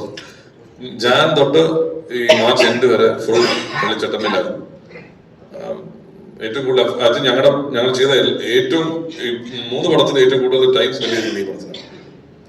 ബിജു പറഞ്ഞാല് അതിൽ നിന്ന് തന്നെ ഒരു സിനിമയാകുമ്പോൾ ഒരു കോമൺ മാനായിട്ട് കണക്ട് ചെയ്യാൻ പറ്റുക എന്ന് പറയുന്നത് ചെറിയൊരു പ്രോസസ് അല്ല. നമുക്ക് റിലേറ്റ് ചെയ്യാൻ പറ്റും. നമ്മൾ കേട്ടിട്ടുണ്ടല്ലോ, പറയണമെന്ന് ആഗ്രഹിക്കുന്ന കാര്യമാണല്ലോ കേൾക്കുന്നത്. അത് ചെറിയൊരു ഇപ്പം ക്യൂൺ സിനിമ എടുത്താലും ജനഗണമന എടുത്താലും ഒരു ഓഡിയൻസിനുണ്ടാകുന്ന ഒരു ഇരിക്കുന്ന സീറ്റിൽ നിന്ന് എഴുതേക്ക് കൈയടിക്കുക ഉണ്ടാകുന്ന ഒരു മൊമെന്റ് ഉണ്ടല്ലോ, അതൊരു ചെറിയൊരു പ്രോസസ് അല്ല. പള്ളിച്ചട്ടമ്പിയിൽ അങ്ങനത്തെ ഒരു മൊമെന്റ് അല്ലെങ്കിൽ താങ്കൾ പറയണം, അത് കേൾക്കണം എന്ന് ആഗ്രഹിക്കുന്ന കുറച്ച് കാര്യങ്ങൾ ഉണ്ടാവും. എനിക്ക് തോന്നുന്നു പള്ളിച്ചട്ടമ്പി ഇപ്പോൾ ഒരു ഫിലിം മേക്കറിനെ സംബന്ധിച്ചിടത്തോളം എല്ലാ ജോണറും ട്രൈ ഔട്ട് ചെയ്യാന്നുള്ളതാണ്. ഇപ്പം എന്നെ സംബന്ധിച്ചിടത്തോളം, ഇപ്പോൾ നിങ്ങളെ സംബന്ധിച്ചിടത്തോളം പല രീതിയിലും പലരോടും ചോദ്യങ്ങൾ ചോദിക്കുക, അതാണ് നിങ്ങൾക്ക് ഇഷ്ടമുള്ളത്. അതേപോലെ എനിക്കും ഡിഫറെൻറ്റ് ജോണേഴ്സ് ട്രൈ ചെയ്യണമെന്നുണ്ട്. അപ്പോൾ എനിക്ക് തോന്നുന്നു എൻ്റെ ഫിലിമോഗ്രഫിയിൽ ഒരു പീരിയഡ് സിനിമ ഞാൻ സ്വപ്നം കണ്ടതാണ്. എനിക്ക് തോന്നുന്നു അത് സുരേഷ് ഏട്ടനിലൂടെ അത് സാക്ഷാത്കരിച്ച് പള്ളിച്ചട്ടമ്പിയിൽ എത്തി വന്നിരിക്കുമ്പോൾ ഇതിൽ ഈ പറഞ്ഞ ചോദ്യങ്ങളോ അങ്ങനെയൊന്നും അല്ല, ഇതൊരു ടോട്ടലി ഡിഫറെൻ്റ് ഒരു സിനിമ. ഐ മീൻ അങ്ങനെയൊന്നും വലിയ ഡിഫറൻസോ കാലഘട്ടമാണല്ലോ, 1950 കാലഘട്ടമാണ്. അതിലുള്ള ചെറിയ ചെറിയ മാസ് മൊമെന്റ്സുകൾ ക്രിയേറ്റ് ചെയ്തിട്ടുണ്ട് ഇതിൻ്റെ അകത്തുണ്ട്. നിങ്ങൾക്ക് കാണുമ്പോൾ അത് എൻജോയ് ചെയ്യാൻ സാധിക്കും. കോമൺ മാനെ കണക്ട് ആവുമെന്ന് പറഞ്ഞാൽ ഈ സിനിമയിലെ കഥാപാത്രങ്ങൾക്ക് കണക്ട് ആയി സ്വാഭാവികമായിട്ടും പ്രേക്ഷകരായ നാളെ നിങ്ങൾ ആ വേൾഡുമായിട്ട് സഞ്ചരിക്കാൻ തുടങ്ങിയാൽ ഉറപ്പായിട്ടും നിങ്ങൾക്ക് കണക്ട് ആവും. അതാണ്. നമസ്കാരം സാർ. ഇപ്പം ഷിക്കാർക്ക് എഴുതിയ സമയത്ത് അല്ലെങ്കിൽ നമ്മൾ അതിപ്പോ ഓരോ കാലഘട്ടം ഓരോ റെപ്രസെന്റേഷൻ ആണ്. ഇപ്പൊ ആളുകളുടെ ചിന്താഗതികൾ മാറും, അല്ലെങ്കിൽ ചെയ്യുന്ന വാക്കുകൾ മാറും, പറയുന്ന രാജ്യത്ത് ഇതെല്ലാം എൻ്റെ ഡിഫറെന്റ് ആണ്. അപ്പോൾ എത്രത്തോളം കെയർഫുൾ ആണ് സ്ക്രിപ്റ്റ് എഴുതുന്ന സമയത്ത് സാർ? എങ്ങനെയാണ് ഞാൻ വിചാരിക്കുന്ന പോലെ തന്നെ ആയിരിക്കും പ്രേക്ഷകൻ സ്വീകരിക്കുക എന്നൊരു പ്രോസസ് ഉണ്ടല്ലോ, എത്രത്തോളം ഈ സിനിമയെ കുറിച്ചാണ് പൊതുവായിട്ട് ഓരോ വിഷയത്തിലും നമ്മൾ സമീപിക്കുന്നത് ആ വിഷയം എന്താണോ ആവശ്യപ്പെടുന്നത് അത്രത്തോളം ഒരു അവതാരതയോടെ അതിനെ സമീപിക്കുകയാണ് ചെയ്യുന്നത്. നമ്മൾ ശരിക്കും എന്നെ സംബന്ധിച്ച് വ്യക്തിപരമായിട്ട് കുറച്ചുകൂടി കൂടുതൽ എഫേർട്ട് എടുക്കേണ്ടി വന്നിട്ടുള്ള സ്ക്രിപ്റ്റാണ്. പ്രത്യേകിച്ച് ഇതൊരു ഒരു പീരീഡ് ഇതിനകത്തുണ്ട്, ഒരു രാഷ്ട്രീയ കാലാവസ്ഥ പോകുന്നുണ്ട്. പിന്നെ ഈ പള്ളിച്ചട്ടമ്പി എന്ന് പറയുന്ന ഒരു ഒരു ഒരു ഒരു കഥാപാത്രം നമ്മൾ ശരിക്കും ഒരു ചട്ടമ്പി കഥയാണ് ആഗ്രഹിക്കുന്നത്. ശരിക്കും ഒരു മലയാളിക്ക് എപ്പോഴും ഇഷ്ടമുള്ള ഒരു ചട്ടമ്പി കഥ ഉണ്ടാക്കാനുള്ള ഒരു ശ്രമത്തിൻ്റെ ഭാഗമായിട്ട് അതിനെ എങ്ങനെ വ്യത്യസ്തമാക്കാമെന്നുള്ളൊരു ചിന്തയിൽ നിന്നാണ് നമ്മൾ ചരിത്രത്തിൽ ഈ പറഞ്ഞ പോലെ അധികം പരാമർശിക്കപ്പെടാതെ പോയിരിക്കുന്ന ഒരു കഥാപാത്രത്തെ നമ്മൾ കണ്ടെത്തുന്നത്. അതാണ് പള്ളിച്ചട്ടമ്പി. അതെന്താണെന്നുള്ളത് നമ്മൾ സിനിമയിലൂടെ കൂടുതൽ വ്യക്തമാവും. അപ്പോൾ ആ ഒരു കാലഘട്ടവും ഈ ചട്ടമ്പിയുടെ ജീവിതവും അതിനപ്പുറവും ഇപ്പുറവും നമ്മൾ പറഞ്ഞു വെക്കുന്ന കഥയും ഒക്കെ കൂടി ചേർത്ത് ഒരു വലിയ ക്യാൻവാസാണ്. ആ ക്യാൻവാസിനെ നമ്മളൊരു ഡോക്യുമെന്ററി പോലെ അവതരിപ്പിക്കാൻ, അല്ലെങ്കിൽ ഇപ്പം ടോമി പറഞ്ഞ പോലെ ഭാഷയുടെ കാര്യത്തിലാണെങ്കിലും നമുക്ക് അത്തരം ഒരു ശാഠ്യത്തിലേക്ക് പോകാൻ പറ്റില്ല. പക്ഷെങ്കിൽ നമ്മൾ കാണുന്ന സാധാരണ പ്രേക്ഷകന് അത് ആ കാലഘട്ടമാണെന്ന് തന്നെ തോന്നണം. ആ നിലയ്ക്ക് ലാംഗ്വേജിലൊക്കെ അതിൻ്റെതായ മാറ്റങ്ങൾ വരുത്തി തന്നെയാണ് പോയിരിക്കുന്നത്. അപ്പോൾ വ്യക്തിപരമായിട്ട് എന്നെ സംബന്ധിച്ച് ഇതിനകത്ത് ഇപ്പോൾ ഈ പള്ളിച്ചട്ടമ്പി എന്ന് പറയുന്ന ഒരു കഥാപാത്രം ആദ്യം മുതൽ ടോവിയെ ആണ് ഇതിനകത്ത് കാണുന്നത്. ഞാനും ഡിജോയും ഈ സ്ക്രിപ്റ്റ് ചർച്ച ചെയ്ത ആദ്യഘട്ടം മുതൽ തന്നെ ടോവിയാണ് ഇതിനകത്തുള്ളത്. ഈ ഇത്രയും വർഷവും ടോവിയാണ് നിൽക്കുന്നത്. അപ്പോൾ ടോവി എങ്ങനെയാണ് ഈ ഒരു പള്ളിച്ചട്ടമ്പിയായിട്ട് മാറുന്നതെന്നുള്ള ഒരു കൗതുകം എനിക്ക് വളരെയധികം ഉണ്ടായിരുന്നു. ഇപ്പൊ ശരിക്കും നമ്മൾ ആദ്യ ഷോട്ടിൽ ടോവിയെ കണ്ടതിന് ശേഷം ഞാൻ ടോവിയെ കൊണ്ട് ഹഗ് ചെയ്യുകയാണ് ചെയ്തത്. കാരണം വെച്ചാൽ എന്താണോ നമ്മൾ മനസ്സിൽ ആഗ്രഹിച്ചത് അങ്ങനെ അതേ ക്രേസോട് കൂടി ടോവിയെ നമുക്ക് കിട്ടിയെന്നുള്ളതാണ്. അപ്പൊ അതിനകത്ത് ഞാൻ ഡിജോയ്ക്ക് വലിയ നന്ദി പറയുകയാണ്. കാരണം ടോവിയെ ആ രീതിയിൽ മോൾഡ് ചെയ്തതിൽ അത്ഭുതപ്പെടുത്തുന്ന ഒരു പ്രകടനമാണ് നമുക്ക് സിനിമയിൽ ടോവിയിൽ നിന്ന് കിട്ടുന്നത്. അത് ഇപ്പൊ തന്നെ നമുക്ക് വന്നിട്ടുള്ള ടീസറുകളും അല്ലെങ്കിൽ സോങ്ങിലും കൂടെ ഒക്കെ നമുക്ക് മനസ്സിലാക്കാൻ പറ്റും. അപ്പോൾ എനിക്ക് തോന്നുന്നത് ആ ഒരു കാലഘട്ടത്തെ നമ്മൾ കൃത്യമായിട്ട് കമ്മ്യൂണിക്കേറ്റ് ചെയ്യാനായിട്ട് ഞാൻ ശ്രമിച്ചു. അത് ഡിജോയിലേക്ക് എത്തി. അതിനുശേഷം അതിൻ്റെ മറ്റ് ഘടകങ്ങളിലേക്ക്, സംഗീതം ഉൾപ്പെടെയുള്ള ഘടകങ്ങളിലേക്ക് എത്തി. അതിൻ്റെ ഒരു വിജയം തന്നെയായിരിക്കും ഈ സിനിമ തരാൻ പോകുന്നതെന്നാണ് തോന്നുന്നത്. മലയാളികൾക്ക് ഫൈറ്റ് കാണുന്നത് ഭയങ്കര ഇഷ്ടമാണ്.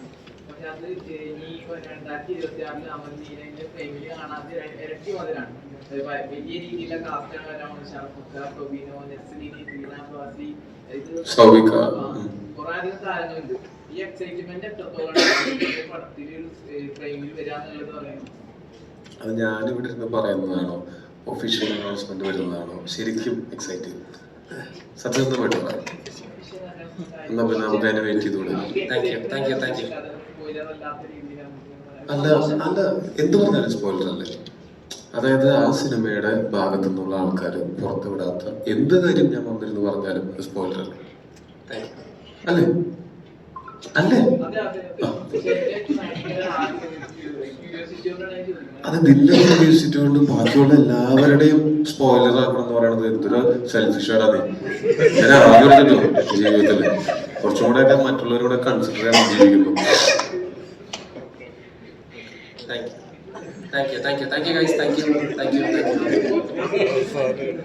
അതിനൊരു അപ്ഡേറ്റ് ഞാൻ തരാം. അതിന്റെ ഇന്റർവ്യൂ ഒക്കെ ഓൾറെഡി കൊടുത്തു തുടങ്ങിയിട്ടുള്ളല്ലേ. അത് ഈ പറഞ്ഞ പോലെ മെയ് 14 റിലീസാണ്. അല്ല അത് ഭയങ്കര രസമുള്ള പടമായിരിക്കും. ഭയങ്കര രസമായിരിക്കും. അതിനെപ്പറ്റി എന്താ അറിയണ്ടത് ചോദിച്ചോ. പക്ഷെ എനിക്ക് കുറെ നാളായിട്ട് പരിചയമുള്ളതാണ് വിനീതന്റെ. ഞങ്ങൾ കുറെ നാളായിട്ട് ഫോണിലൂടെ അല്ലാതെ നേരിട്ടും പോയി കാണുമ്പോൾ അത് കുഞ്ഞിരാമായണോ എന്തുകൊണ്ട് മൊയ്തീൻ നടക്കുന്ന സമയത്ത് ആ സമയത്ത് ആണ് ഞാൻ ആദ്യമായിട്ട് വിനീതന്റെ പരിചയപ്പെടുന്നത്. അന്ന് മുതൽ ഇടയ്ക്ക് വിളിക്കും, നമ്മൾ സിനിമകൾ കണ്ടിട്ട് വിളിക്കും, അപ്രിഷിയേറ്റ് ചെയ്യും. ഇതേപോലെ തിരിച്ചും അങ്ങോട്ടും നമ്മൾ സിനിമകൾ കാണും. എനിക്ക് ഭയങ്കര റെസ്പെക്ട് ഉള്ള ഒരാളാണ്. വിനീതന്റെ കൂടെ ആണെങ്കിലും ഷാനിക്കാണെങ്കിലും എനിക്ക് ഷാനിക്ക കാക്കനാട് താമസിക്കുന്ന സമയത്ത് ഞാനും എൻ്റെ ചേട്ടനും ചേട്ടൻ്റെ കൂടെ ഞാൻ കുറച്ചുകൂടെ താമസിക്കുന്നത് കാക്കനാട്. അപ്പോൾ ഞങ്ങൾ ഒരു അപ്പാർട്ട്മെന്റ് കോംപ്ലക്സിലായിരുന്നു. അപ്പോൾ ആ സമയത്ത് ഞങ്ങൾക്ക് അടുത്തിടപഴകാനായിട്ട് സമയം കിട്ടിയിട്ടുണ്ട്. പിന്നെ ബേസിൽ ഓൾറെഡി ഞങ്ങൾ വളരെ അടുത്ത സുഹൃത്തുക്കളാണ്. അപ്പോൾ എല്ലാവരും കൂടി ഭയങ്കര ഫൺ എക്സ്പീരിയൻസ് ആയിരുന്നു. ഇവർ മാത്രമല്ല ഇതിൻ്റെ റൈറ്റർ പോൾസൺ. അത് പോൾസനെ എനിക്ക് കുറേ നാളായിട്ട് അറിയാം. ബേസിൽ ഇതിന് മുമ്പ് ഒരു സ്ക്രിപ്റ്റ് പറയുന്ന സമയത്ത് പോൾസൺ ഉണ്ടായിരുന്നു, ആ വർഷങ്ങൾക്ക് മുമ്പ്. പിന്നെ അതിനുശേഷം ഞങ്ങൾ എല്ലാവരും തമ്മിൽ വളരെ അടുപ്പമുണ്ടായിരുന്നു. ഇതിൻ്റെ സംവിധായകൻ അരുൺ അനിരുദ്ധൻ എന്ന് പറയുന്നത് മിന്നൽ മുരളിയുടെ റൈറ്റേഴ്സിൽ ഒരാളാണ്. ഇത് ഡെബ്യൂ ഡയറക്ഷനാണ്. പക്ഷെ ആ സിനിമ കാണുമ്പോൾ നിങ്ങൾക്ക് അതിൻ്റെ ട്രെയിലറൊക്കെ കാണുമ്പോൾ എനിക്ക് കുറച്ചുകൂടെ നിങ്ങൾക്ക് മനസ്സിലാവുക. പിന്നെ ആ സിനിമയിൽ വർക്ക് ചെയ്തിട്ടുള്ള ഭൂരിഭാഗം പേര് കോസ്റ്റ്യൂം ചെയ്തിട്ടുള്ള ഭക്ഷണം ചെയ്യാണ്, മേക്കപ്പ് റോണക്സേട്ടനാണ്. ഇവരൊക്കെ ഞാനിപ്പോൾ ഈ കഴിഞ്ഞൊരു 4-5 സിനിമകളിൽ ഞാൻ പോയപ്പോൾ ഇതിലൊക്കെ മേക്കപ്പ് റോണക്സേട്ടനായിരുന്നു.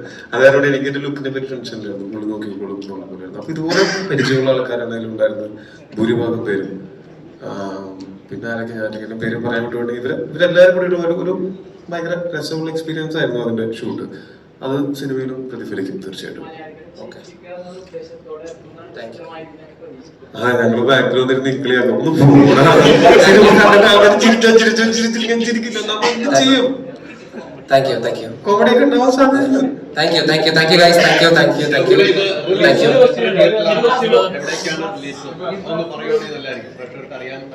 തീർച്ചയായും ഞാൻ ഒരു ഡിസ്ട്രിബ്യൂട്ടർ ആയതുകൊണ്ട് തന്നെ ഒരു കോംപ്രമൈസും ചെയ്തിട്ടില്ല. എനിക്ക് തോന്നുന്നു one of the biggest release തന്നെ ആയിരിക്കും നമ്മുടെ സിനിമ നാളെ.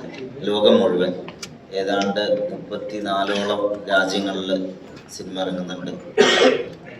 ഇന്ത്യയിലാണെങ്കിൽ പോലും, നോർത്ത് ഇന്ത്യയിലാണെങ്കിലും, കർണാടക, തമിഴ്നാട്, ആന്ധ്രത്തിൽ എല്ലാം ഏറ്റവും ദി ബെസ്റ്റ് ഡിസ്ട്രിബ്യൂട്ടേഴ്സ് തന്നെയാണ് നമ്മുടെ പടം തിയേറ്ററുകളിൽ എത്തിക്കുന്നത്. കേരളത്തിൽ ഞാൻ തന്നെയാണ് ഡിസ്ട്രിബ്യൂട്ട് ചെയ്യുന്നത്. അപ്പം കേരളത്തിൽ എനിക്ക് തോന്നുന്നു ഏതാണ്ട് 300-ൽ പരം സ്ക്രീനുകളിൽ ഇറങ്ങുന്നുണ്ട്. തമിഴ്, തെലുങ്ക്, കന്നഡ, ഹിന്ദി ഈ 4 ഭാഷകൾ. ഇന്ത്യയിൽ 17-ാം തീയതിയാണ് റിലീസ്. ഈ പറയുന്ന സെൻസറിന്റെ പ്രശ്നങ്ങളുള്ളത് കൊണ്ട് ഓവർസീസിലെ എല്ലാ ഭാഷകളും നാളെ തന്നെ റിലീസ് ചെയ്യുന്നുണ്ട്.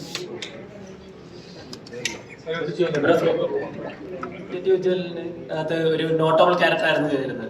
അതുപോലെ പടത്തിന്റെ ട്രെയിലർ കണ്ടു കഴിഞ്ഞാൽ ഒട്ടുമിക്ക ഭാഗത്തും ടൊവിനോ ചേട്ടന്റെ ബാക്കിലായിട്ട് ഇങ്ങനെ എപ്പോഴും കാണുന്നുണ്ട്. അപ്പോ ഈ പടത്തില് ഉജ്ജ്വലിനെക്കായി മേളിൽ ചെയ്തു വെച്ചേക്കുന്ന ഒരു ഇതാണെന്ന് വിശ്വസിക്കുന്നു. അപ്പോ ചേട്ടൻ ഈ ക്യാരക്ടറിനെ പറ്റി എന്താണ് പറയാനുള്ളത്? ടോയ് ചേട്ടന്റെ കൂടെയുള്ള ക്യാരക്ടറാണ് ചെയ്യുന്നത്. എൻ്റെ ശിഷ്യൻ. എൻ്റെ ക്യാരക്ടറിന്റെ പേര് സാലി എന്നാണ്. അപ്പൊ ടോയ് ചേട്ടന്റെ ഒരു ശിഷ്യനായിട്ടുള്ള ഒരു ക്യാരക്ടർ ത്രൂ ഔട്ട് പോകുന്ന രീതിയിൽ ചെയ്തിട്ടുണ്ട്. അത് എത്രത്തോളം ഭംഗിയാക്കാൻ പറ്റുമോ അത്ര ഞാൻ ചെയ്തിട്ടുണ്ടെന്ന് വിചാരിക്കുന്നു. ബാക്കിയെല്ലാം നിങ്ങൾ കണ്ടിട്ട് അഭിപ്രായം പറയുക. റീൽസിലൊക്കെ കാണുന്ന പോലെ കോമഡി ടൈപ്പ് ആണോ അതോ കുറച്ച് സീരിയസ് ആ ഒരു പാറ്റേൺ? ഇല്ല, ഞാൻ പറഞ്ഞില്ല, റീൽസിൽ മാക്സിമം ആ അഭിനയം ഇതിനകത്ത് വരാതിരിക്കാൻ ശ്രമിച്ചിട്ടുണ്ട്. അപ്പൊ അത് എത്രത്തോളം വന്നത് എനിക്കറിയാൻ വയ്യ. അപ്പൊ ബാക്കി കണ്ട് ഇപ്പൊ ഏറ്റവും കൂടുതൽ ട്രെൻഡിങ് നിൽക്കുന്നുണ്ട് വാഴ 2 ഇറങ്ങി. വിജയനൊക്കെ ഇതേപോലെ ഒരു കഥാപാത്രം കിട്ടുന്നതുകൊണ്ട് വന്നൊരു റിയാക്ഷൻ ഉണ്ടല്ലോ, അതേപോലെ ഏറ്റവും കൂടുതൽ വെറുക്കുന്ന ഒരു അച്ഛനായിട്ട് മാറി ആ കഥാപാത്രം ചെയ്ത സമയത്ത്. ഇങ്ങനെ ഒരു അച്ഛനുണ്ടല്ലോ, അല്ലെങ്കിൽ നമുക്ക് ഇങ്ങനെ ഒരു അച്ഛനെ കാണാൻ പറ്റിയല്ലോ, അതൊരു റിയാക്ഷൻ ഉണ്ടല്ലോ.